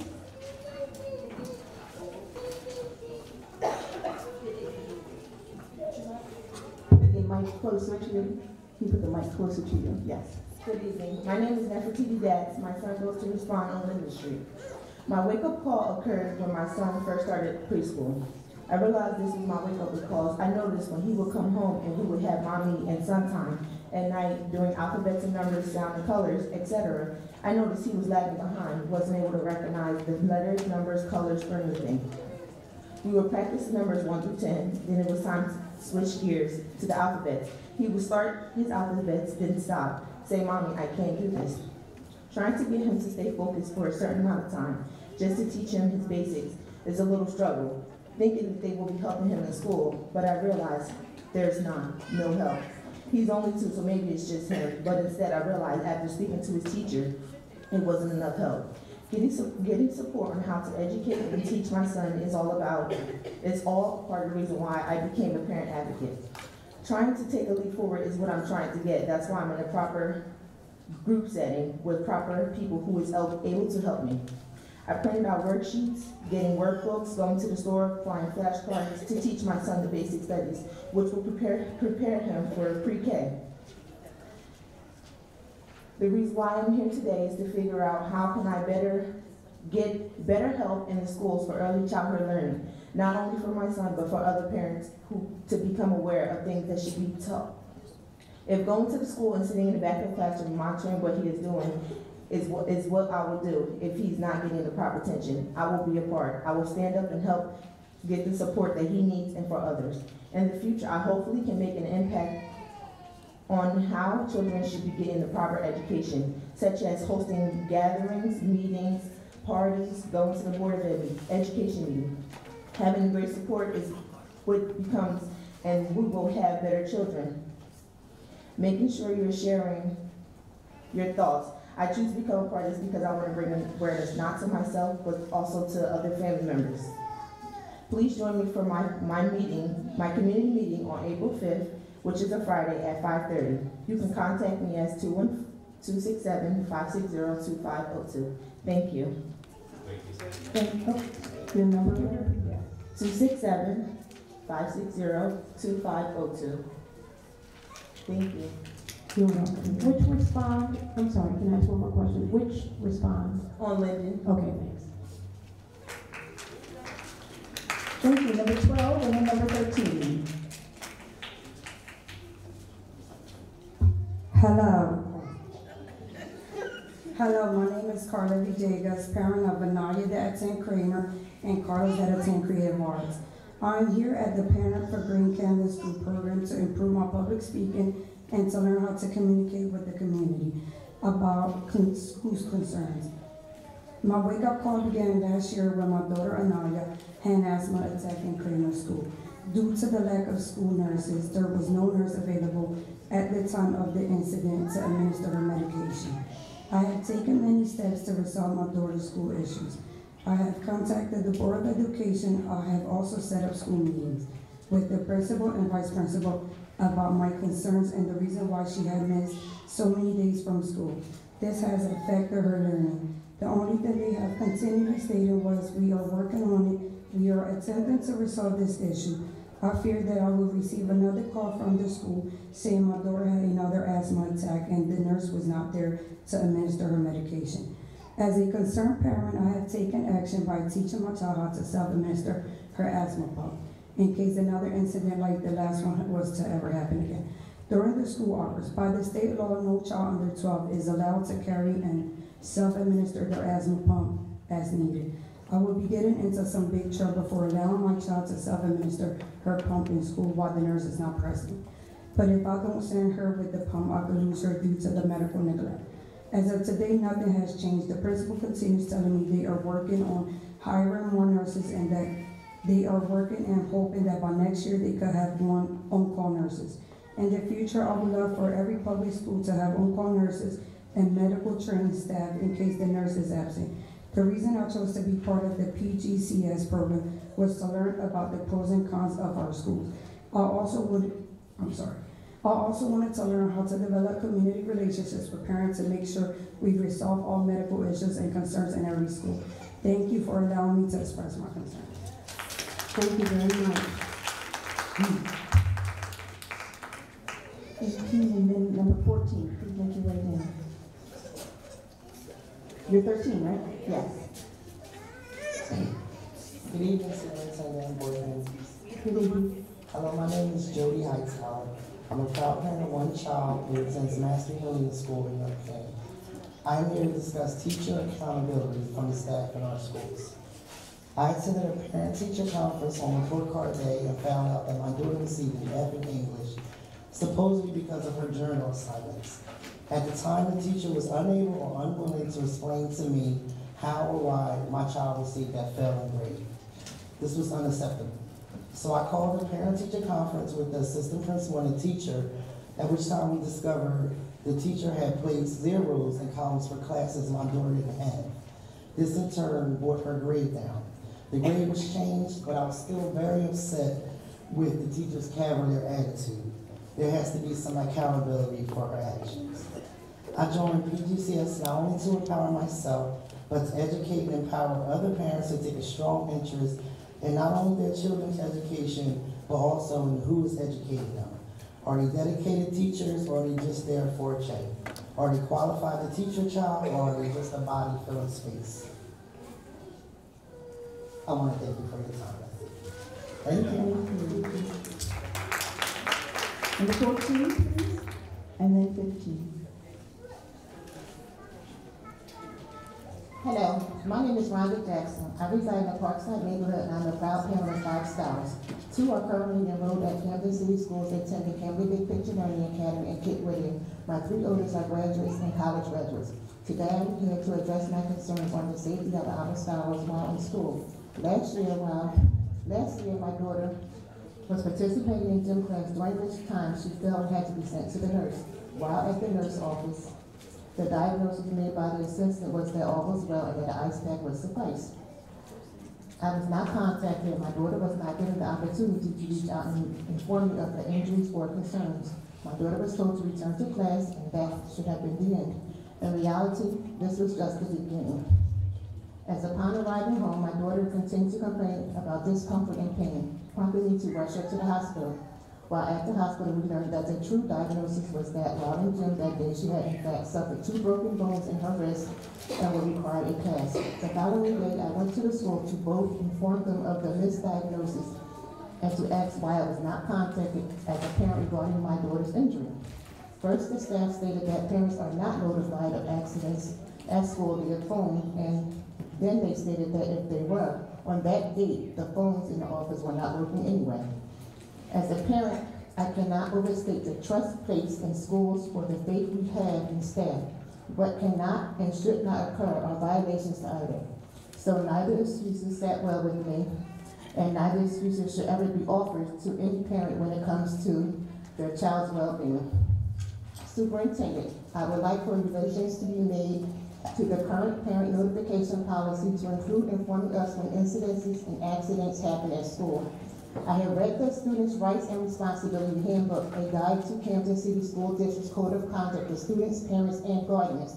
Nowhere could I find any process or policy for incidences such as this. I request that a new procedure be implemented so that as parents, we are kept up to date with our students' well-being. Too often schools contact us when there is an incident occurring and the school feels at risk for students. But why isn't the same level of contact in place when it's the reverse? As a parent and resident, I am proud to call Camden home. I am proud to have my students attend school here. What I simply ask is that we be valued in the same way. I am currently working alongside with parents for great Camden schools to become more knowledgeable on how to better advocate for the safety of our scholars. In closing, I would like to invite you to my community meeting. Thank you for this time. I look forward to your response. Rhonda Jackson. My email address is tinktders@yahoo.com, and my phone number is 609-841-1539. I left copies for everyone. Thank you, Ms. Jackson. Quick question, quick follow-up from me. Which school was it? Was it KIPP or BPLA where your big pictures where the injury occurred? Yes. Thank you very much. Okay, number 15.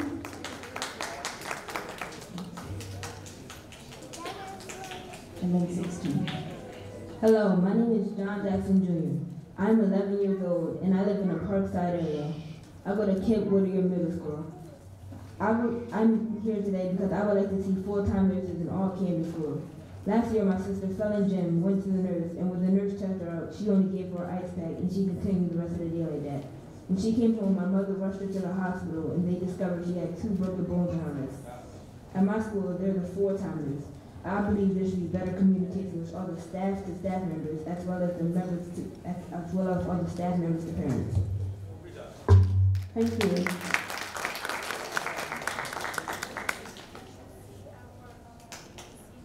Hello, my name is Jonasia Jackson. I am a 12-year-old 7th grader. I live in the Parkside area of Camden. I currently attend Camden Big Picture Learning Academy.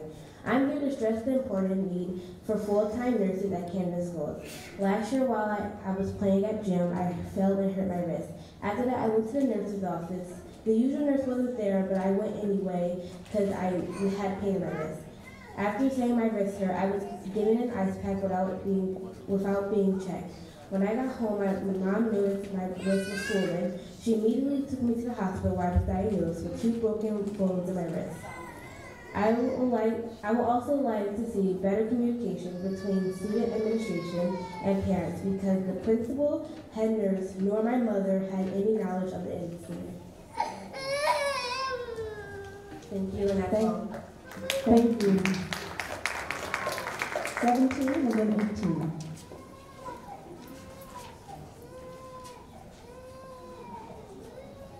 Sarah Jocelyn, 1234 Forge Road, Cherry Hill. Good evening.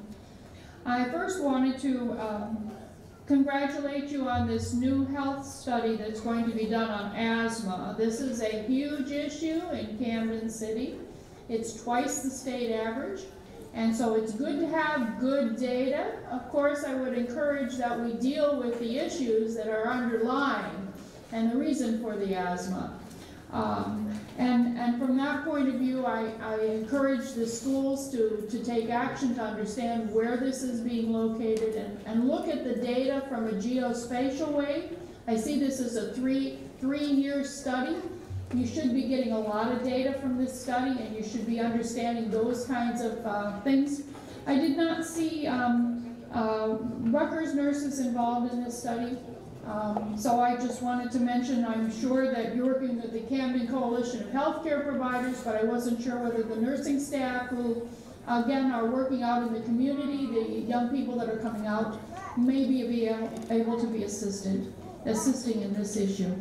I also wanted to connect, and I understand last month that our digital literacy person who was at Woodrow Wilson had left for another position. Has that position been filled, or is there a plan to continue to provide library services at Woodrow Wilson? That was the only school that I believe was having library services. And we already heard tonight about the importance of providing reading and the ability to take books home for our students to keep them on track.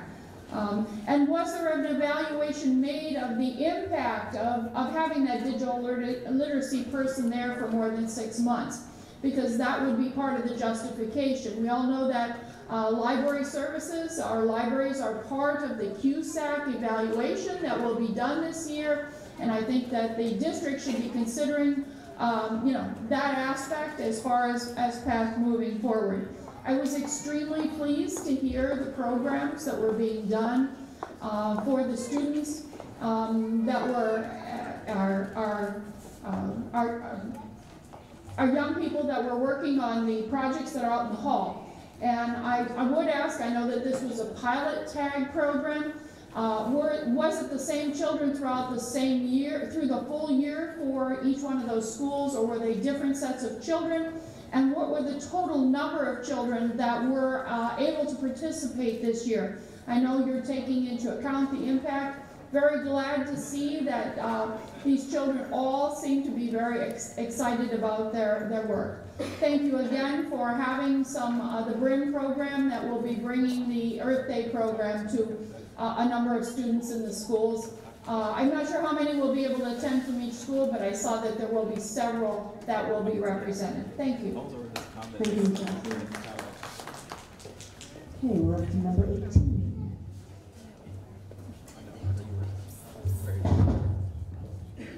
Good evening. Mayor Conferences, Avenue Camden. I want to address, this is not by coincidence that Sister Jocelyn just got up and started talking about the report and talking about the asthma. And then individuals before that, it was, I think it was Carol, her name is, Carla in the back. And Carla mentioned about her child with asthma. You know, last month, Sister Blackshear, you mentioned about what we're doing with Crestbury, we were doing there. And it was, and I have a report here I want to show you, I'll pass it to you guys, that we sent to HUD and several other organizations. But the amount of mold that is in that place is unbelievable. Crestbury, when you look at the mold, the pictures of the mold here, it will bring tears to your eyes. When you walk through the places, it will be tears to your eyes. I mean, you might say, what does this have to do with education? Everything.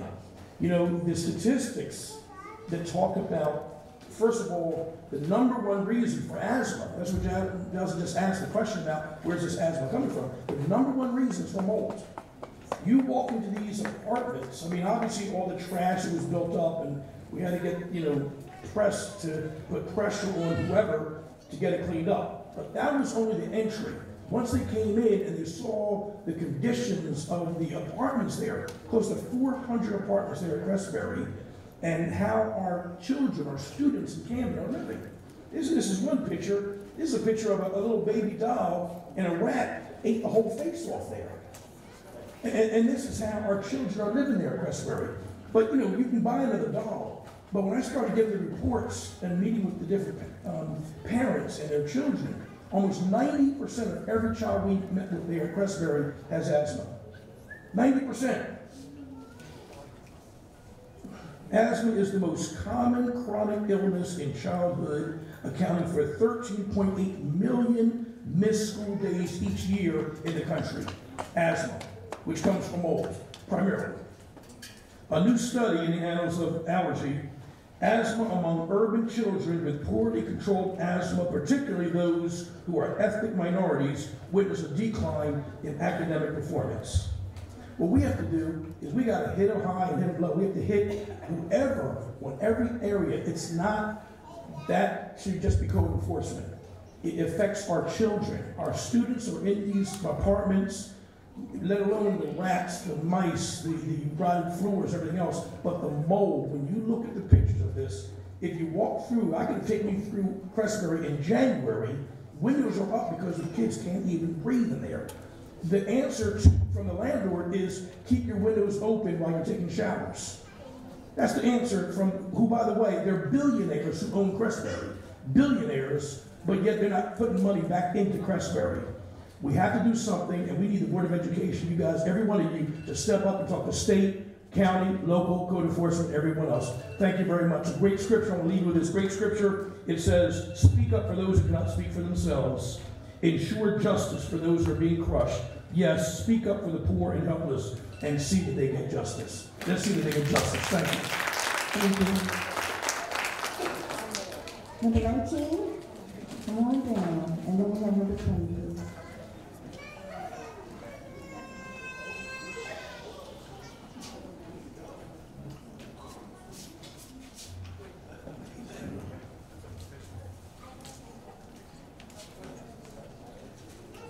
Good evening. My name is Van Ingram. About 20 years ago or more, I became the father of 2 kids and my life changed. As my kids started school, I wanted to be more involved in what they were being taught in school. I volunteered at school and was informed by a friend of the District Parent Advisory Board, and I decided to run and speak up for all children. I learned about Title I funding and how a percentage of that funding to be used for parents, and that Title I funding must have parents' involvement. I worked to inform parents of Title I and what it's about. Here I am now, 2019, upset to find out that parents are being left out of the planning and the process of that Title I by law must have parent involvement. Schools doing mommy, daughter day, breakfast with dad, and little tea parties to have parents sign off only to have some schools claim that they're using Title I funding with parents, and parents didn't have their input. I became the chairperson at my granddaughter's school and was informing parents about Title I and its functions. I am planning to create a survey to see just what parents may or may not know about Title I and the requirements. I am a part of VGCT, Parents for Great Camden Schools, teaching parents about their rights and how they can make a difference in their children. I am requesting from the Board of Education to do a district-wide survey to see if parents know about Title I and are parents taking part in the planning of children's education.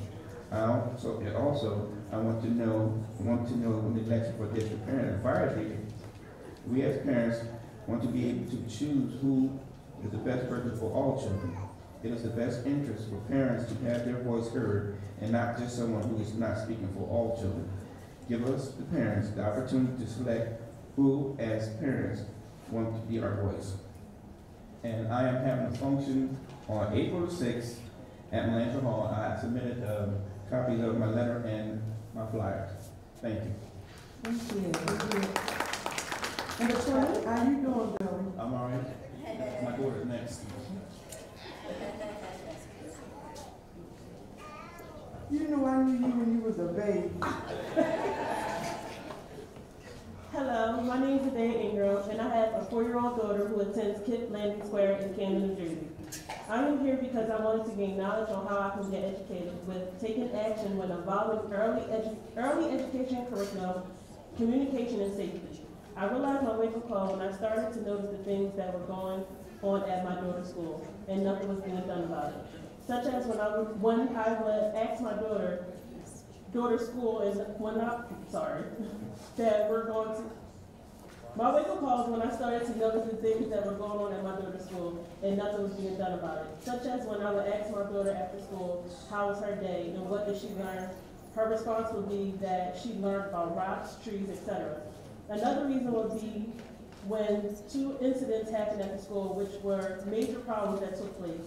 One being that there was a soft lockdown at Kids Head Start, and none of the parents were contacted, and later on, after getting into the school, asking the teachers about the soft lockdown, they didn't know what I was talking about, and following a couple of days, a letter was sent home explaining what happened. Following the second incident is when my child first started attending Kids Head Start. She had an accident where she had soiled her clothes, both the backup plan, and the original clothes she was with. When I went to pick up my daughter, she was in class with no underwear on and cold. I was very confused when asking the teacher why I didn't get a call. They told me they were not allowed to call home. These events that took place led to me being a parent advocate. Some of the steps I took in resolving these issues was to talk to the teachers and figure out why my child was just learning about rocks, trees, etc. Also discuss with the teachers about the incident with the soiling on herself and why I wasn't informed. As far as the soft lockdown situation, I didn't speak to anyone because I didn't know who to talk to and how I should have went about it. Now, discussing the problem with my daughter's teachers, I have seen some changes as far as learning more productive curriculum, and there hasn't been any more accidents as far as clothing situations. I have seen improvements, not significantly, but some to where she is learning a little more than basics. In the future, I would like to see more structured activities for the preschools is to learn ABCs, numbers, 1 through 10, and science, which is already being taught, and just having the worksheets sent home to practice. Also, to do better with staying in communication with the parents when it is involving their child. I choose PGCS because now being in the program, I realize I am not the only parent that is going through something with their kids at school. And I feel like with the information I am receiving, it will help me be better aware of the right people to contact when there is an issue or something I want to be involved in when it's concerning the kids and how to be better helped with being the best they can be. Please join me at my meeting March 31st, 2019 at 3:30. For any questions, you can contact myself at Dan Ingram. My number is 856-209-9670. Thank you. Thank you. Number 21 and then 22, please.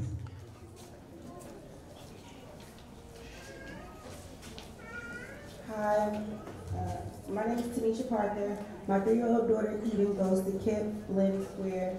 My initial wake-up call was that my friend also has a 3-year-old, and to me, he seems behind. I will watch how our children interact with each other, and I will see how he cannot say certain things or that my child, he cannot say certain things that my child says or even express himself as good as my daughter.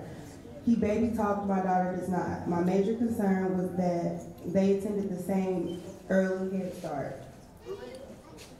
I know from experience that any daycare with toddlers or any age children should have a curriculum for the children to be learning.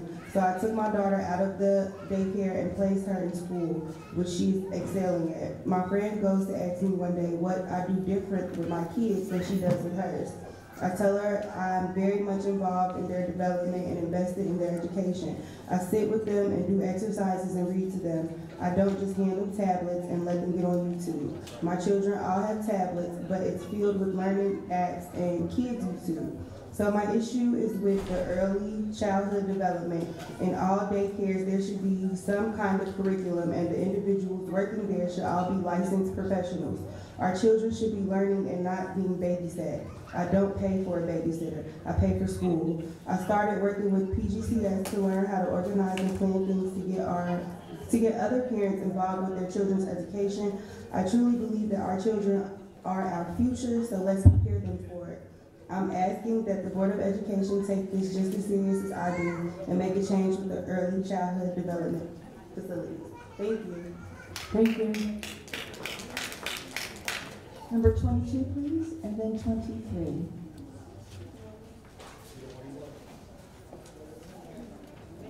Good evening. My name is Juanita Money, and I'm a grandparent who is actually raising my granddaughter. She's in 2nd grade at Uncommon Camden Prep. As a grandparent, I have a different responsibility when it comes to raising her. I have an obligation to make sure she's on track and she's in a school that's providing her with excellent education. I attended the last board meeting and I heard comments from people in the audience that really bothered me in reference to Camden Prep. I heard someone say that Camden Prep is a military school. I've served as an officer in the Air Force in Germany, and I know firsthand how military environment looks and how they act. In the military, we condition soldiers to prepare for a physical battle and for war. At Camden Prep, we are not conditioning children. We're not conditioning them to fight a war either. We're conditioning them to be scholars in this world and in the citizens and in this world, and we need them to be great citizens to contribute something to this society and beyond that. We are instilling pride and respect and nurturing our future leaders. Our scholars are part of a community. They are in classrooms called Morehouse, Spelman, Rutgers, Harvard. Because they are not heading to war, they are heading to college. We welcome anyone to come and visit the school and see how excited our scholars are, how they learn, and how they want to be there each day. What Camden Prep has done for my granddaughter is remarkable. Prior to coming to Camden Prep, she was in a school that didn't motivate her. As a grandparent, I was not settling for any type of school. I wanted to look for a school where she could be the best that she could be. Camden Prep has built her character. What she thinks and dreams comes about into her reality. She is a natural leader and she is confident and creative. She wants to be a teacher when she grows up because she loves and wants to share everything she has learned with anyone that would listen. Academically, she's doing well, and my husband and I think that this is a great school for scholars. The school pushes scholars to be leaders. It pushes them to believe in themselves and to have confidence. I see it from the smallest one to the oldest. It doesn't matter who you are or where you come from. Our children have something to contribute, and the school praises them. I want to thank the superintendent and the board for supporting excellent schools like Camden Prep. My granddaughter is only in 2nd grade, but I hope it continues to support her. I honestly think that the education at Camden Prep is excellent for our scholars and those that are there. I want to thank you all. Thank you.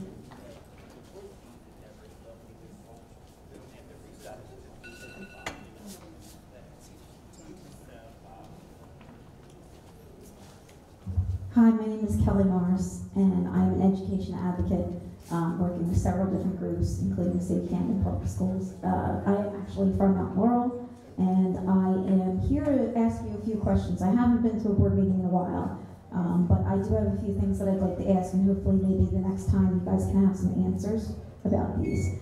The first thing that I wanted to talk to you about was the district's plan for Camden enrollment. I'd like to know what that plan is. I know that you have an analytics department, and repeatedly that department has under-projected Camden's enrollment while at the same time over-projecting the Renaissance School enrollment. So I'd like to know how the analytics department makes its, figures this out, what the algorithm is that they use, and I'd ask them to make that public. I'd also want to know, if the Broad Foundation is known to destroy urban districts, I wanted to know why there are Broad Fellows in our district now. That doesn't sound like the greatest plan for Camden. Also, I know that there is a connection between the district and Relay, and they're run by the same people as Uncommon Schools, so I'm a little concerned and wondering why there would be an association with them also. So those are the things that I am interested in, and I'd appreciate answers at the next meeting. Thank you very much for your time. Thank you. Okay, number 24. Kayla Middleton? She's still here? Kayla Middleton. Is that you? Okay. And then number 25. Cheryl Shank is next.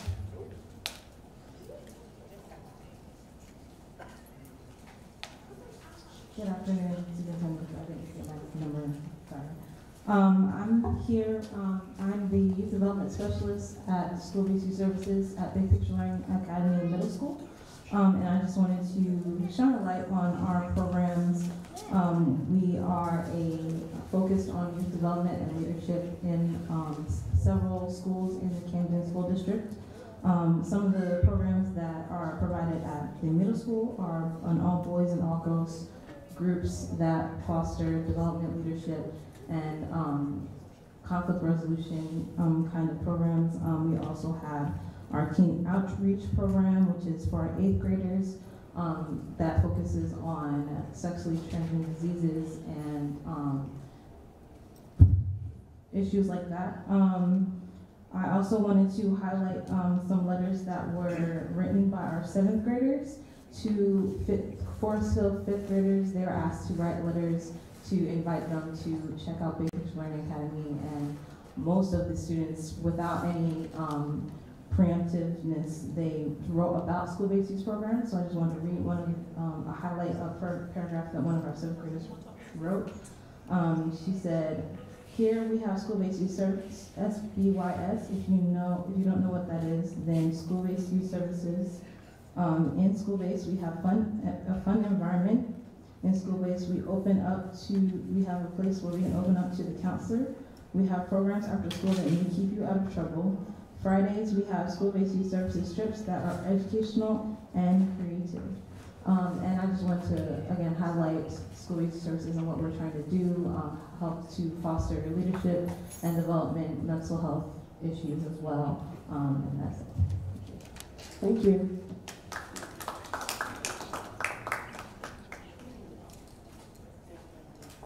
Hi, my name is Cheryl People-Shank, and I am a resident in South Camden, where I live with my husband and my 3 children. I also have a background in education. My master's is in early childhood education. I deeply believe in the importance of our public district schools. I went to public schools where I lived in southwestern Virginia, K-12, and that hugely shaped who I am and the opportunities that I've had. And my deep desire is for all children in Camden to have an excellent opportunity in any of the district schools. So, based on the priorities that have been named in the school district and many of the comments that have already been shared, I have a suggestion for the school district to consider. Trying a model of having the elementary schools have a specialization like we already do in the high schools, where we have the Creative Arts High School and the Medical Arts High School, to extend that model to the elementary schools that are part of the traditional district schools. You could have some of the schools could be STEM focused, we could have some arts focused elementary schools, project learning, and the model that I am personally most familiar with is the Montessori educational model. Some of the benefits I would see to this model are that it would allow the district schools to better compete with the Renaissance and charter schools. Rather than the district schools being the default option, they would be something, a choice that parents can make. You know, I want this type of school for my parents. And that could also help with teacher recruitment because it would let us tap into the passions that teachers have. If someone's really interested in doing STEM-based projects or bringing in their love of the arts, it could help draw in high-quality teachers who want to go the extra mile because they're passionate about how they get to teach. The Montessori approach in particular, I think would especially be beneficial for the district to consider. The Montessori model is completely differentiated. Every child is moving through the curriculum at their own pace. Learning is completely individualized, and it is especially effective for children from diverse backgrounds. Some recent research has found that children, low-income children who receive a Montessori education, ages 3 to 6, are able to catch up with their more fluent peers by the end of the 3 years, which is huge. There are over 500 public Montessori schools currently in the U.S., and if you're interested in learning more, I can contact you with some principals of public Montessori schools in Prince George's County, who I spoke with this past weekend, and also in Washington, D.C. Prince George's County, they are part of the district schools. They aren't charters, whereas Washington, D.C., most of the Montessori schools are charters. And all of these leadership are people of color who are running these Montessori schools in diverse, low-income communities. Thank you. Thank you. Number 26, Kelly Francis, and then 27, please.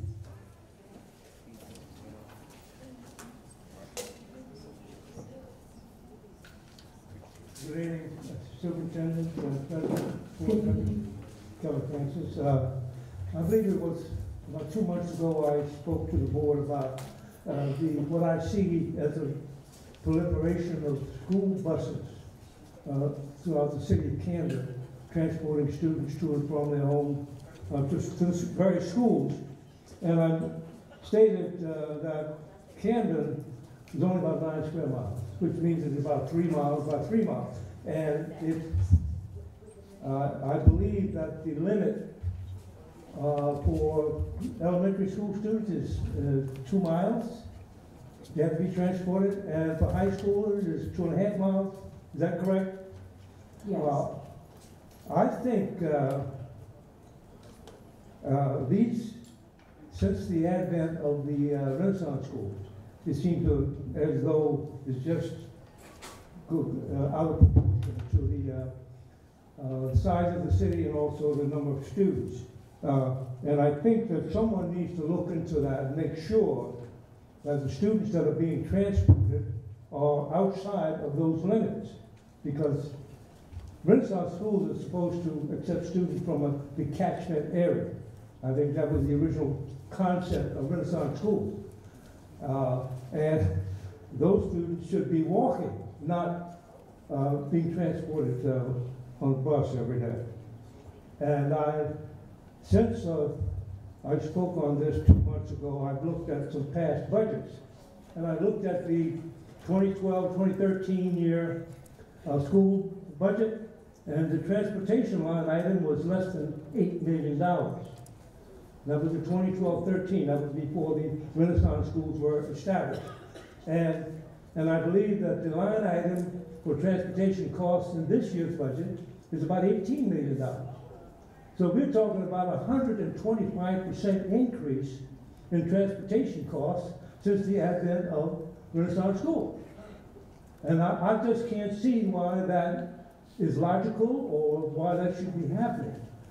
We need to look at the students who are being transported and making sure that they are outside of those limits, because that's a waste of resources. And also, I was at Greater March the other day checking on some of the students who participated in our actual program, and jazz band was, I think it was Friday, and they were supposed to go to a festival in Pittsgrove for a music festival, and they did not have a bus. A band director has purchased a used van, passenger van, and he transported the students in his personal van to Pittsgrove for jazz festival. I mean, that to me is unconscionable. It should not be.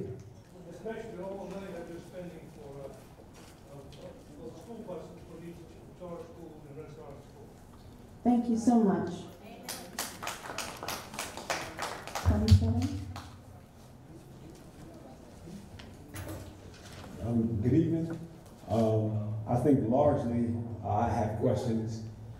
Just as an aside before I get started, is there a way that the district can do something with at these board meetings where we have a lot of folks that are coming in talking about schools that have nothing to do with our public schools, and we have folks that actually want to come and talk about our public schools? We have to wait until it's almost 8 o'clock at night to talk about our public schools, and in a way, I kind of understand that everybody, as residents, you have a chance to come and speak, but to me, it doesn't really seem like the forum. Like you wouldn't go as a McDonald's customer, go to Burger King and talk about how great or how poor McDonald's is.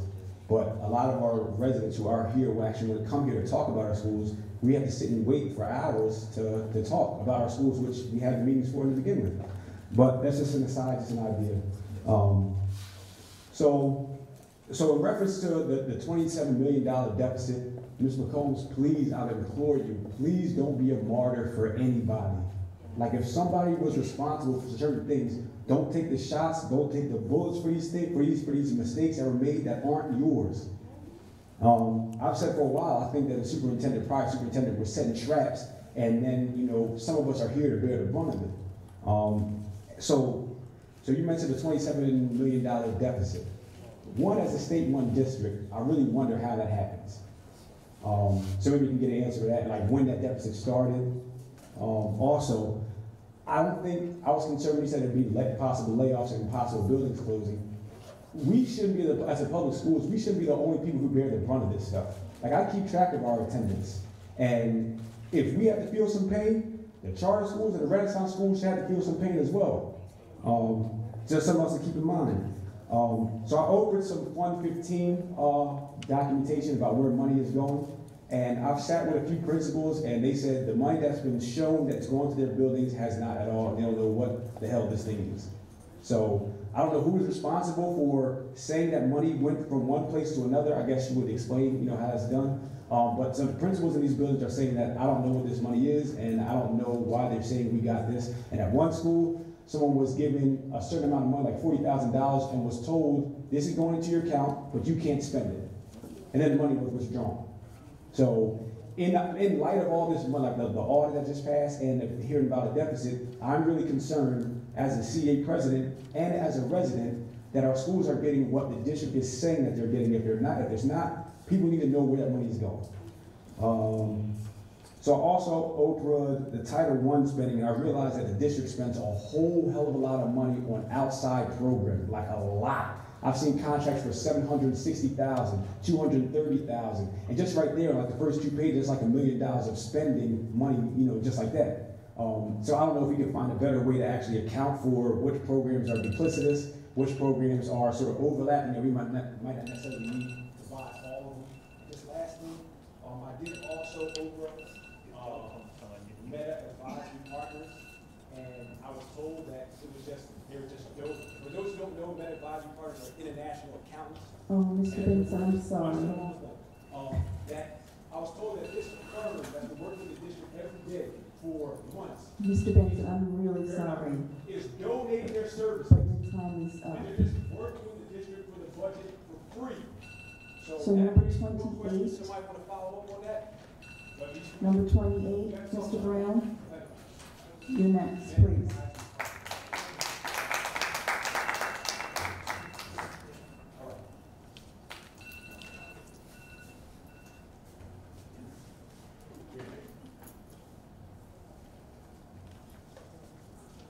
Ooh, shocked myself.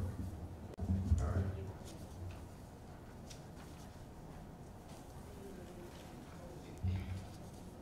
Okay, good evening, everyone.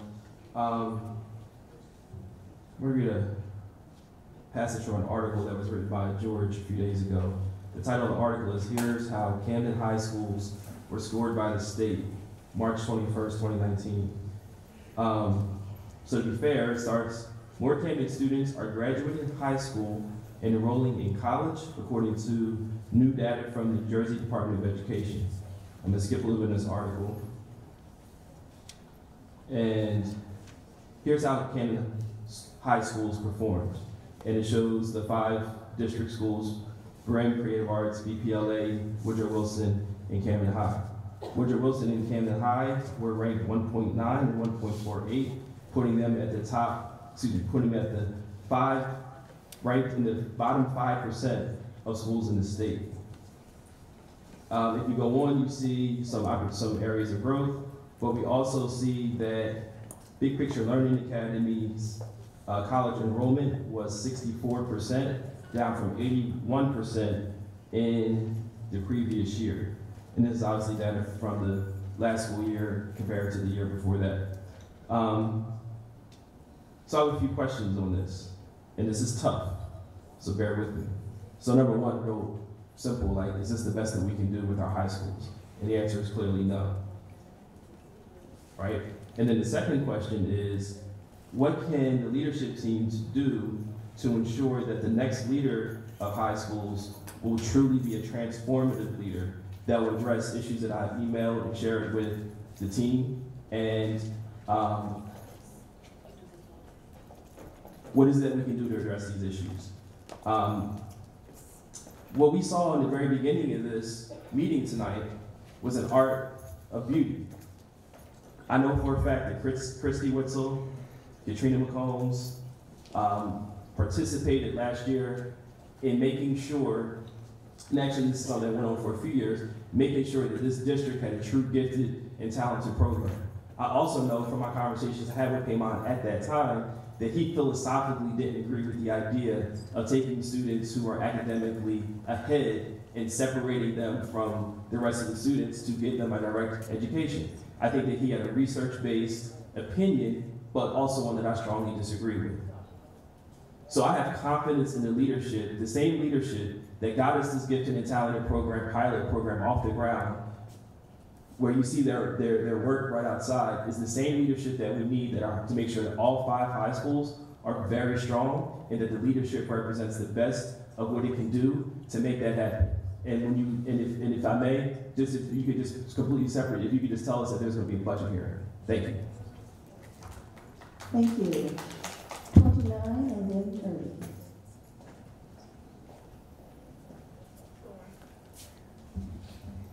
Good evening, Superintendent, board members, and parents. My name is Irene Mojica. I'm a proud parent of 6 children, of whom all went through the public school system as well as the charter network. 2 of them already graduated and currently attending Rutgers. One thing I noticed that has been happening since I've been attending school is the oversized classes. According to the National Center of Education Statistics, schools are putting more students in each classroom or using smaller spaces, which have both negative effect on both students and teachers. My daughter, who is in the 6th grade, has 22 students and 1 teacher.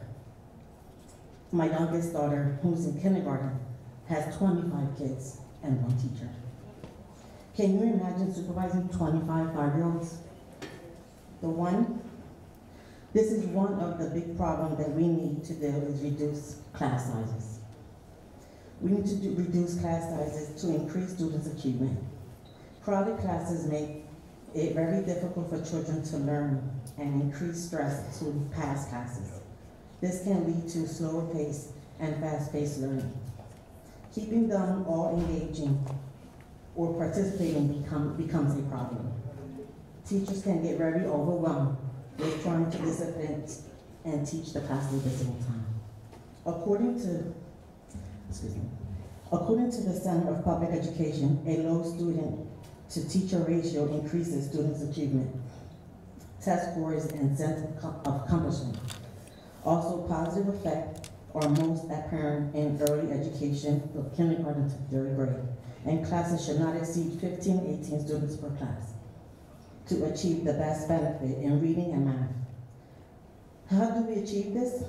The simple answer is to hire more teachers, which I've also noticed you guys have that in your plan, and teachers aid, or build more schools. Thank you.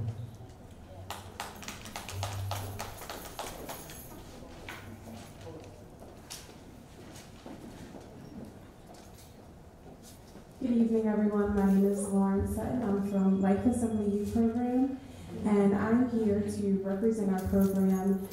We have a before and after school program in summer camp. I sent a letter to Mr. Nelson to just give a letter of intent so that you guys would know what services we offer and how we would like to partner with the school district to provide before and after school inside of the schools.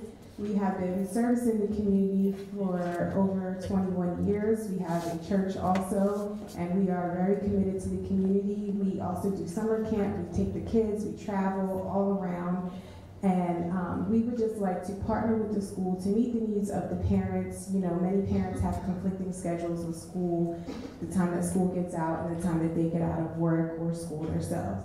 So we would like to partner with the Camden City School District to meet the need for the parents and the community. Thank you. That concludes our public comment. Thanks to all who spoke, and now we'll turn it over to the superintendent for responses. Thank you.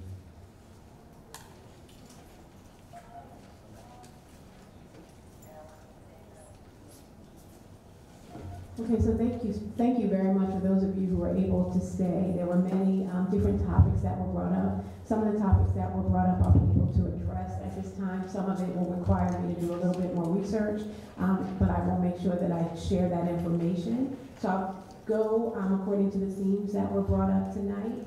And so, Mrs. Brick, we want to thank you for sharing your concerns on the parking on Ford property around the ECDC area.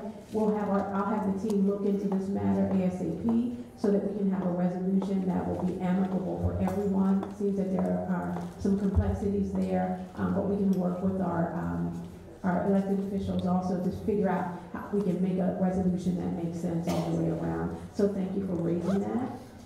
Mr. Ocasio, Ms. Hightower, Mr. Ingram, Ms. William Ingram, and Mr. Darius Ingram brought up information on the topic of charter and Renaissance parent concerns that they had in some of the buildings. So we are definitely sorry to hear that your children have experienced something that's unfamiliar and uncomfortable.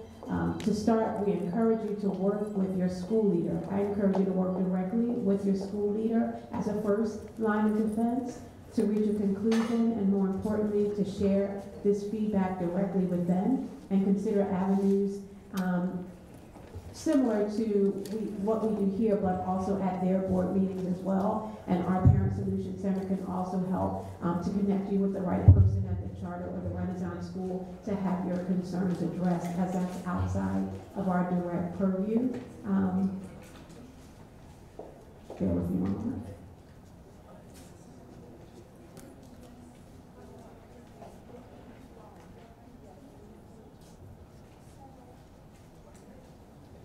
Okay, thank you. And so again, our Solution Center will be the second stop at the schools where your child attends, their principal and also their board, and also any supports that they have for family. But we definitely will connect you with whomever you need to get your situations resolved, because we care about all the students in the city. Organizational chart, there was a question that came up, I believe Ms. Lorraine Miller asked about our organizational chart. So we are updating our organizational chart, and we are in the process of cleaning up our chart as we've had transitions of people that are transitioning out of the district and also transitioning into the district. We also have a directory in the meantime while that's being finalized. We have a directory on our district website that does provide the title and position and the extension where you can reach certain individuals. So again, I know that doesn't fully address your question, but while we are cleaning up our org chart due to recent transitions, that directory could be a first line of defense, or a first resource also to find out information.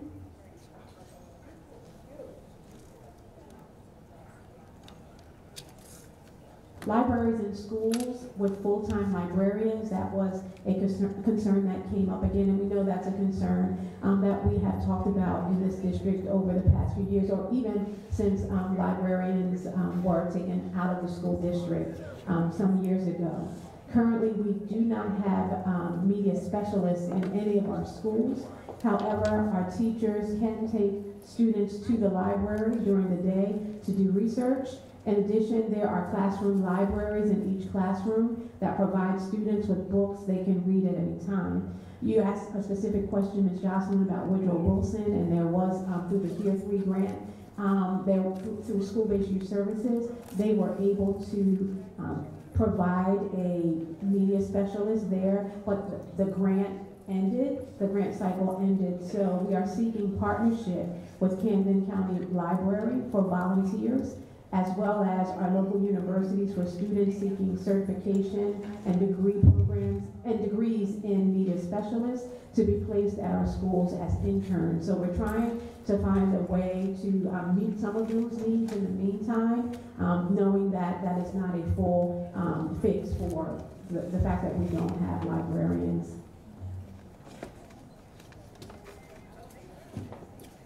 Earth Day, we have been making a lot of effort in the district towards sustainability efforts. We plan to have updates on that at the next board meeting in advance of Earth Day, so thank you for always bringing it to our attention and highlighting how important it is for our students to learn about protecting and preserving their environment.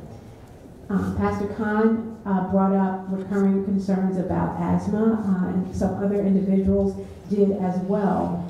At this time, families are required to provide the school and school nurse with an asthma action plan from their primary care doctor. But definitely do appreciate Pastor Khan you bring to our attention and looking at the situation at Crestberry Apartments and what happened there. It broke my heart to look at those pictures only because I lived in Crestberry Apartments when I was little, and we lived at, I remember the addresses, 21 Oak Walk and 44 Hemlock Walk. And the situations back then were just as deplorable. So it is horrible to see it, and it's really unsettling that our young people still have to deal with that because of mismanagement. So I appreciate you bringing that to our attention. We will do whatever we can to partner with, advocate for, do whatever we can, because our students lose so many days of school when they're not able to be healthy, and it's just not fair to them. So thank you again for heightening our awareness in that area, and also helping me to never forget where I came from. I'm going to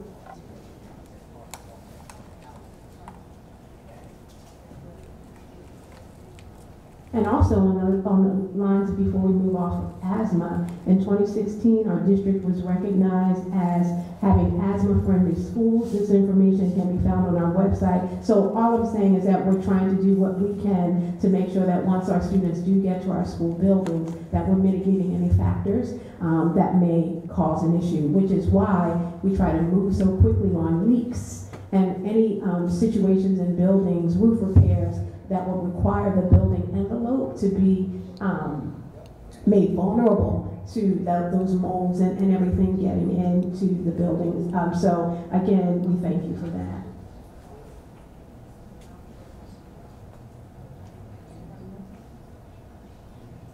And as Ms. Jocelyn stated, our agenda tonight outlines the plan for the University of Michigan study, which is an asthma project that will be at several of our schools, and we will take your questions into consideration that you raise to make sure.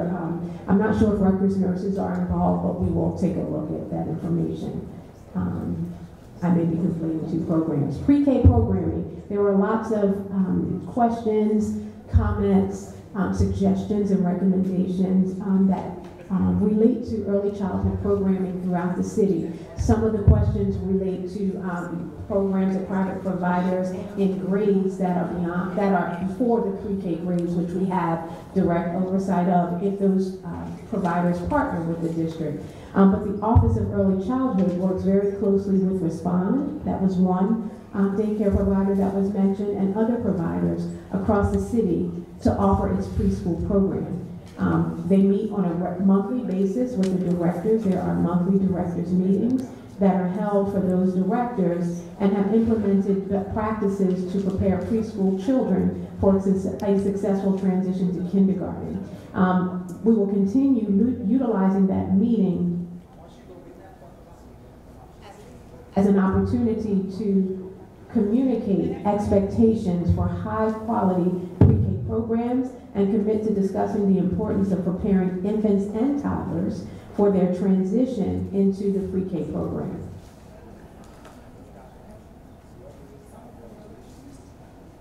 If there are ever any questions or concerns about the effectiveness of our partners, parents can always reach out to the Office of Early Childhood Education. And I was glad to see that our Director of Early Childhood Education, Ms. Marquita Nesmith, was in the back talking to parents who had concerns right here in the meeting, so they didn't have to wait until later. But if parents do have questions or concerns beyond the time frame of this meeting, they can always reach out to our Office of School Support, Office of Early Childhood Education, just to make sure that they get all of their concerns addressed.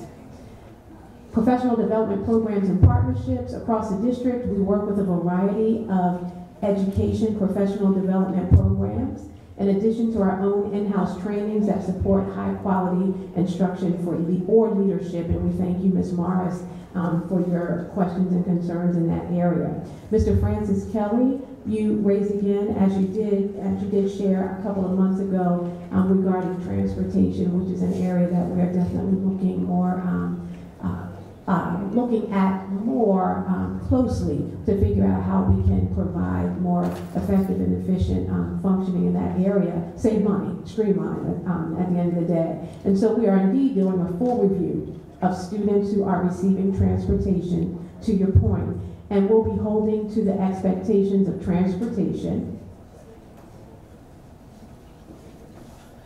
as you have outlined with the 2-mile threshold and 2.5 miles for our high school students. We also transport all of our own students who have chosen to go to other district schools. That's also a cost that we have to incur at this point.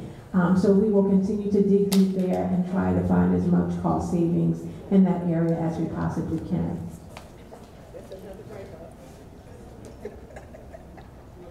There were a few questions regarding the budget. I'll answer, and then if there's anything else from our school business administrator that you'd like to add, Anissa, feel free to add them on at the end if you so desire. As I shared earlier, we are working with the Department of Education on a funding plan that makes sure we are investing in programs in our traditional public schools. We are waiting for our budget to be approved before our formal budget hearing. So I know that question also came up with Mr. Brown. I know Dr. Benson also had some questions around that. We know we are making progress, but our schools are still behind their peers across the state when it comes to comparing student achievement, academic outcomes. In order to help support all our schools, we purchase many district-wide programs like iReady that each K-8 school can utilize, and that does lead to a higher price tag because we have more schools in our district that we're purchasing those services for. It is programs like iReady and others that we utilize that the district purchases on their behalf, allowing school leaders to focus on strategy that are above to allow our school leaders to focus on strategies that are above and beyond those areas. And so we want to make sure that we're being very, very clear and transparent. There are some costs, of course, that come along with purchasing of equipment for iReady, just as one example. And we have to make sure that the computers are in place, they're working, so that students are able to have equity and access to that technology in order to be able to achieve some of the goals that are outlined here. And so we are definitely looking forward to having a public budget hearing that date. We will advertise it as we always do. As soon as our budget is approved by the county, and we hope that will be in addition to approval of emergency funds that we are requesting, we will be able to share that information publicly so that everyone is aware and can come to the meeting and ask their questions. I believe there was also a concern, I'm not sure if Dr. Benson is still here or not. If he is not, I can talk to him later, but just for the benefit of the audience, there was a question. Is he here? Oh, okay. Well, there was a question with regard, not a question, but a comment about ensuring that I'm not a martyr in this case. And I appreciate the concern. I can't even be a martyr in this situation. I would be thinking more highly of myself than I ought. All I can do is to really try to make sure that we are providing quality education to our students. That may mean that difficult decisions have to be made, but by no means do I want to do anything that would make me look like I'm attempting to be a martyr. It's not about me. It's about our young people and trying to do what we can to ensure that the gains, the incremental, steady, they may be small in some places, but they're gains and they're going in the right direction. If we pull back on what we've done to have those gains come about now, then we'll just go backwards. And that would not lead to the survival of our district. So I do appreciate the historical context, pre-state intervention and where we are now. My concern is definitely to make sure that we're just doing what's best for our young people there.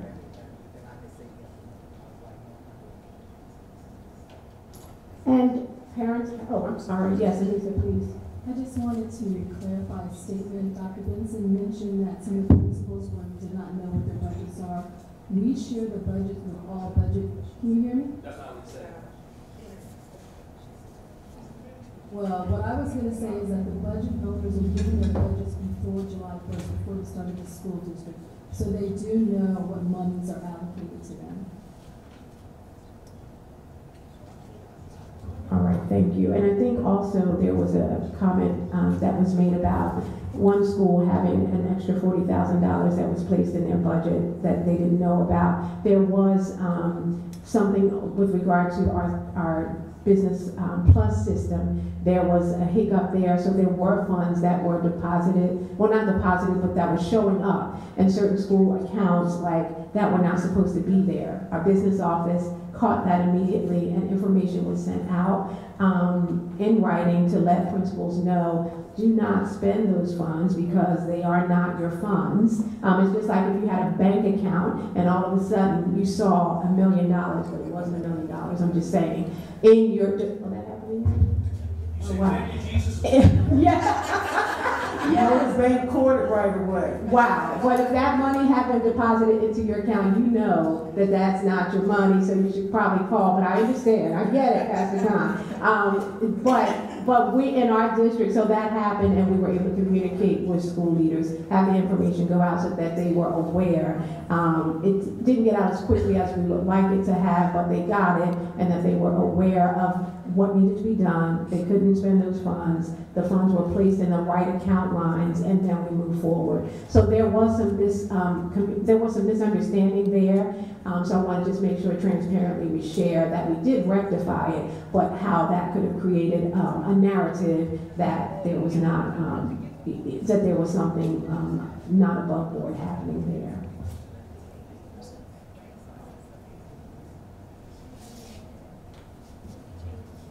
Invitations. We have many parents who provided us with invitations tonight to to come and just learn about whatever the topic is that they are addressing, or to take advantage of fun activities like Easter egg hunts. We thank you for those of you who shared and extended those invitations to me personally and to the advisory board. The purpose of each event has all been geared towards uplifting our students. So that's something very positive. We as a district will strive to attend as many events as possible. I'd like to have as many opportunities as I can to hear from parents, and multiple events held by multiple parent groups. So it's not just one or the other, but it's an important place to learn and grow. And so there were some other questions that required me to do a bit more of reflection. So if you don't hear a response directly to a question that you asked, I'm not ignoring it. I have all the information that's been captured in notes here, but I don't want to provide anything to you without having thoughtfully reflected on it, so I make sure that I'm speaking with integrity when I provide you with an answer.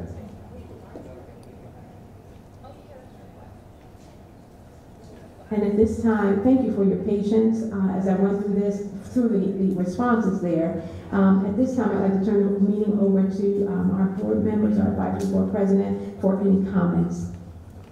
Do any of the board members have anything to say? Ms. Wilson?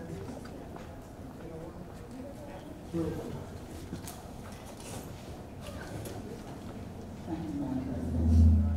The concern that I have currently is the fact that each month we see more parents growingly coming to the podium concerned and asking about the Title I funding.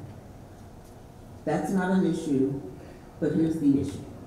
The issue is this. When the children were removed from public schools, that money wasn't going with the children, and they knew that in advance. But because they are our children, who are just in a different school of choice, which I support as well, but the issue becomes the funding. How many times did we get people tonight to say that we're having a meeting and come to us for their meeting? You had at least 6 or 7 invitations for that. It should start in your home district where the money comes in and there's a flow. On March the 14th, this month, we have a new employee in the district who worked for the State Department, who now works for us, which is a major blessing for us because the concern of Title I dollars is major, but those things are here for our children and our parents. So you heard Mr. Ingram come to the table tonight, the podium, and say he was a part of that. He was one of our parents from the DPAC, District Parent Advisory Council, that has been in effect over 40 years. That's how far back that goes, that we're dealing with this funding that everyone's talking about. And why is it that everyone is talking about Title I all of a sudden? Because 2 years ago, you didn't hear anybody come to the podium about Title I. The funding, the grant money is out there. But the most important thing is that that money goes into a pot at the district, a small percentage, and then the rest of it goes into the individual schools within the school district. But you can't do anything with that funding unless the principal works with the parents in that school. Because if there's a DPAC on the District Parent Advisory Council level, on the district level, there should be a PAC in each and every school, Parent Advisory Council. When the principal of your school has meetings with the leadership team, there should be at least 2 parents that is there to represent the parents of your school. They should be your spokesperson, and the parents of that school should have voted them to say, this is who we want to represent us. Because each school gets money and they have different needs and issues. That's what it's about. It's not for us to sit here and say, okay, this is what we want that money to go for, or everybody that comes up to the podium, we're going to give you funding. It is imperative that the money is spent properly, because if it's not, it will be taken away from our children. That's not what we need to have to do. So as a board, our responsibility is to make sure that things are happening as it should with everything but funding in this district. We've been talking with Superintendent Katrina Combs, and she is working diligently with us. The one thing that is happening is she's put back the advisory board committee teams. So through those committees, we have the right to ask the questions, and that's how we can get the answers that you're asking. But we do know that there's a proper procedure. So there's a tape that should be running. Sheena, it will be on the CCSD-TV. Look for it to schedule that meeting. It was taped this month with the person who was in charge for that area over the state. So we have the best now here in this district. Ms. McCombs went for it, and the commissioner allowed her to have her. So that's what she's doing behind the scenes. She's going for the best to bring them in here to help us to make sure that our children get what they need.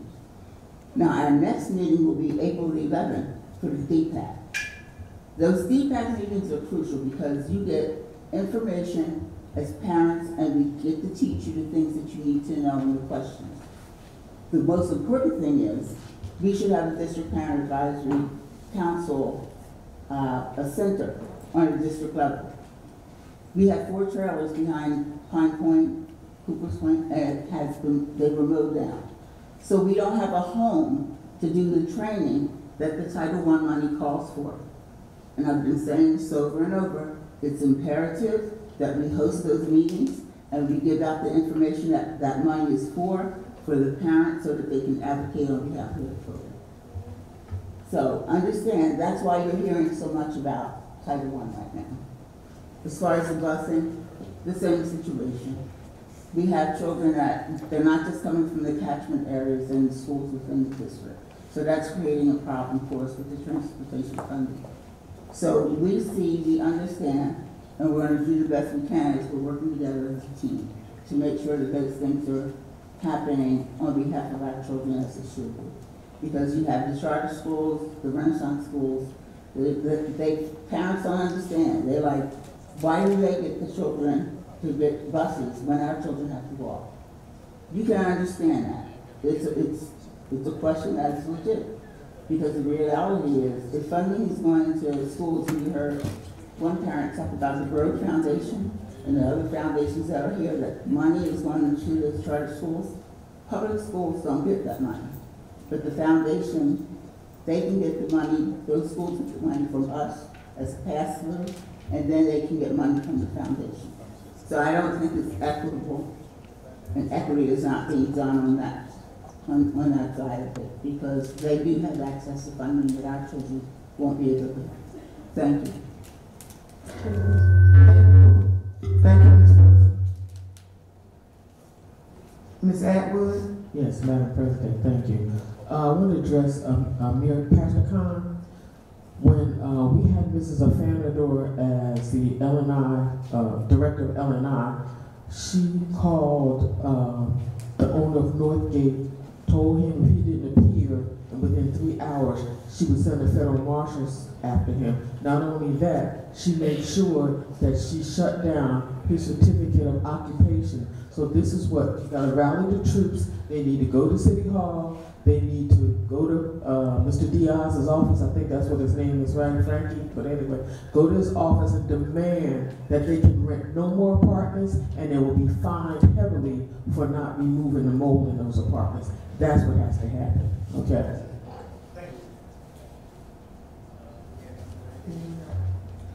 Mr. Nelson? Thank you. So I want to start by just saying, I thank you, Superintendent, for your transparency and being straightforward. It's definitely appreciated.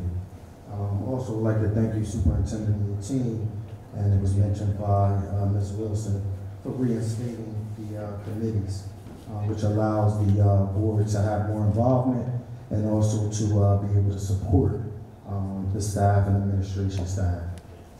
This will allow us just to have more knowledge on the day-to-day activities and to provide support where needed. I want to thank the parents and community members for their involvement. Also want to continue to encourage people to share updates. You may not always hear the responses, and some people may think that those are things that are spoken about here at the meeting, but there's a lot of conversations that take place behind the scenes. So even if, you may not always get the outcomes, please know and understand that there's discussions that take place. So, it's not like people are speaking or talking and things aren't being acknowledged. So please, it's a team effort, and the only way we make change in the best interest of our students is when people speak up and we also work together. So please, I encourage you to come with solutions, and also I encourage you to be more involved. And on behalf of the board, we definitely appreciate seeing the numbers grow in the audience, more parents, more kids, more leaders being present, because it's important. And, I think at the end of the day, I know there's differences with people as far as, our traditional schools, our Renaissance, our charters. And as a board member, I think I can speak on behalf of the other board members and just saying we want to make sure that whatever, schools you choose, that they provide the best services for our students, and to make sure that, each school is competing with one another with the best, and that there isn't a big difference, from one to the next. So, we just thank you.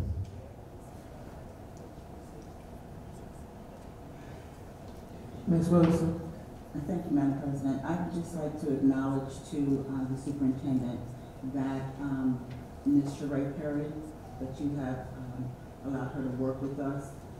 I can say to you that she is running circles and making things happen. If something comes up, it's going to take Thank you. Thank you, Ms. Wilson.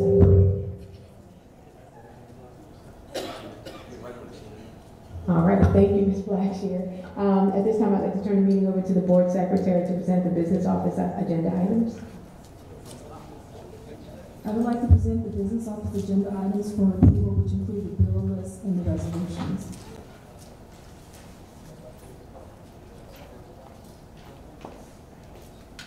I'm sorry, are there any questions from the board?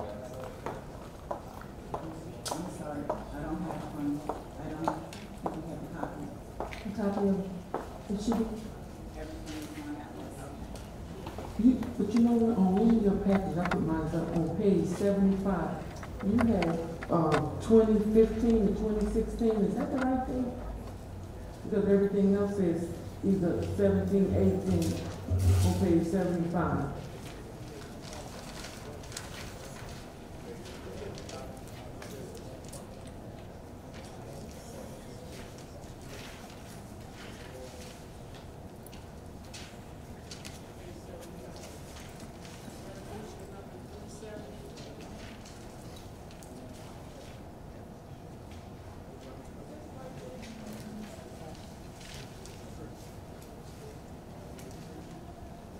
I do things like that to let them know I do read it.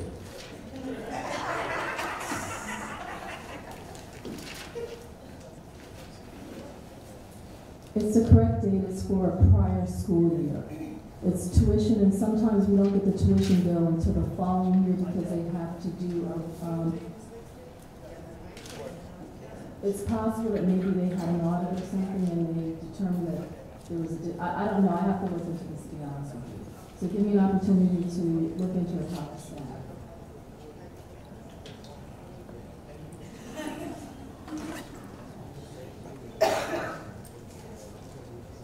Question from board members? All right, thank you. In accordance with the powers vested in the State District Superintendent under Title 18A, I hereby approve today's superintendent's agenda items and business office agenda items. I'll turn it over to our board secretary.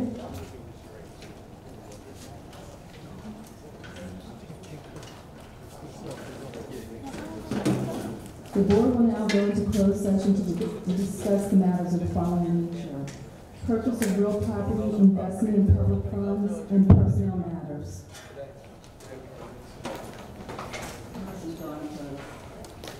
Is there a second? A motion was made to go into closed session by Mrs. Martha Wilson and second by Mr. Wasim Mohammed. I'm going to take a roll call. Ms. Teresa Atwood, Ms. Catherine Blackshear, Mr. Wasim Mohammed, yes. Mr. Rename Nelson, Ms. Carmen Otero, Mr. Andrew Tolliver, and Ms. Martha Wilson. We are now in closed session. Because there will be no further action taken, we will adjourn immediately after the closed session has ended.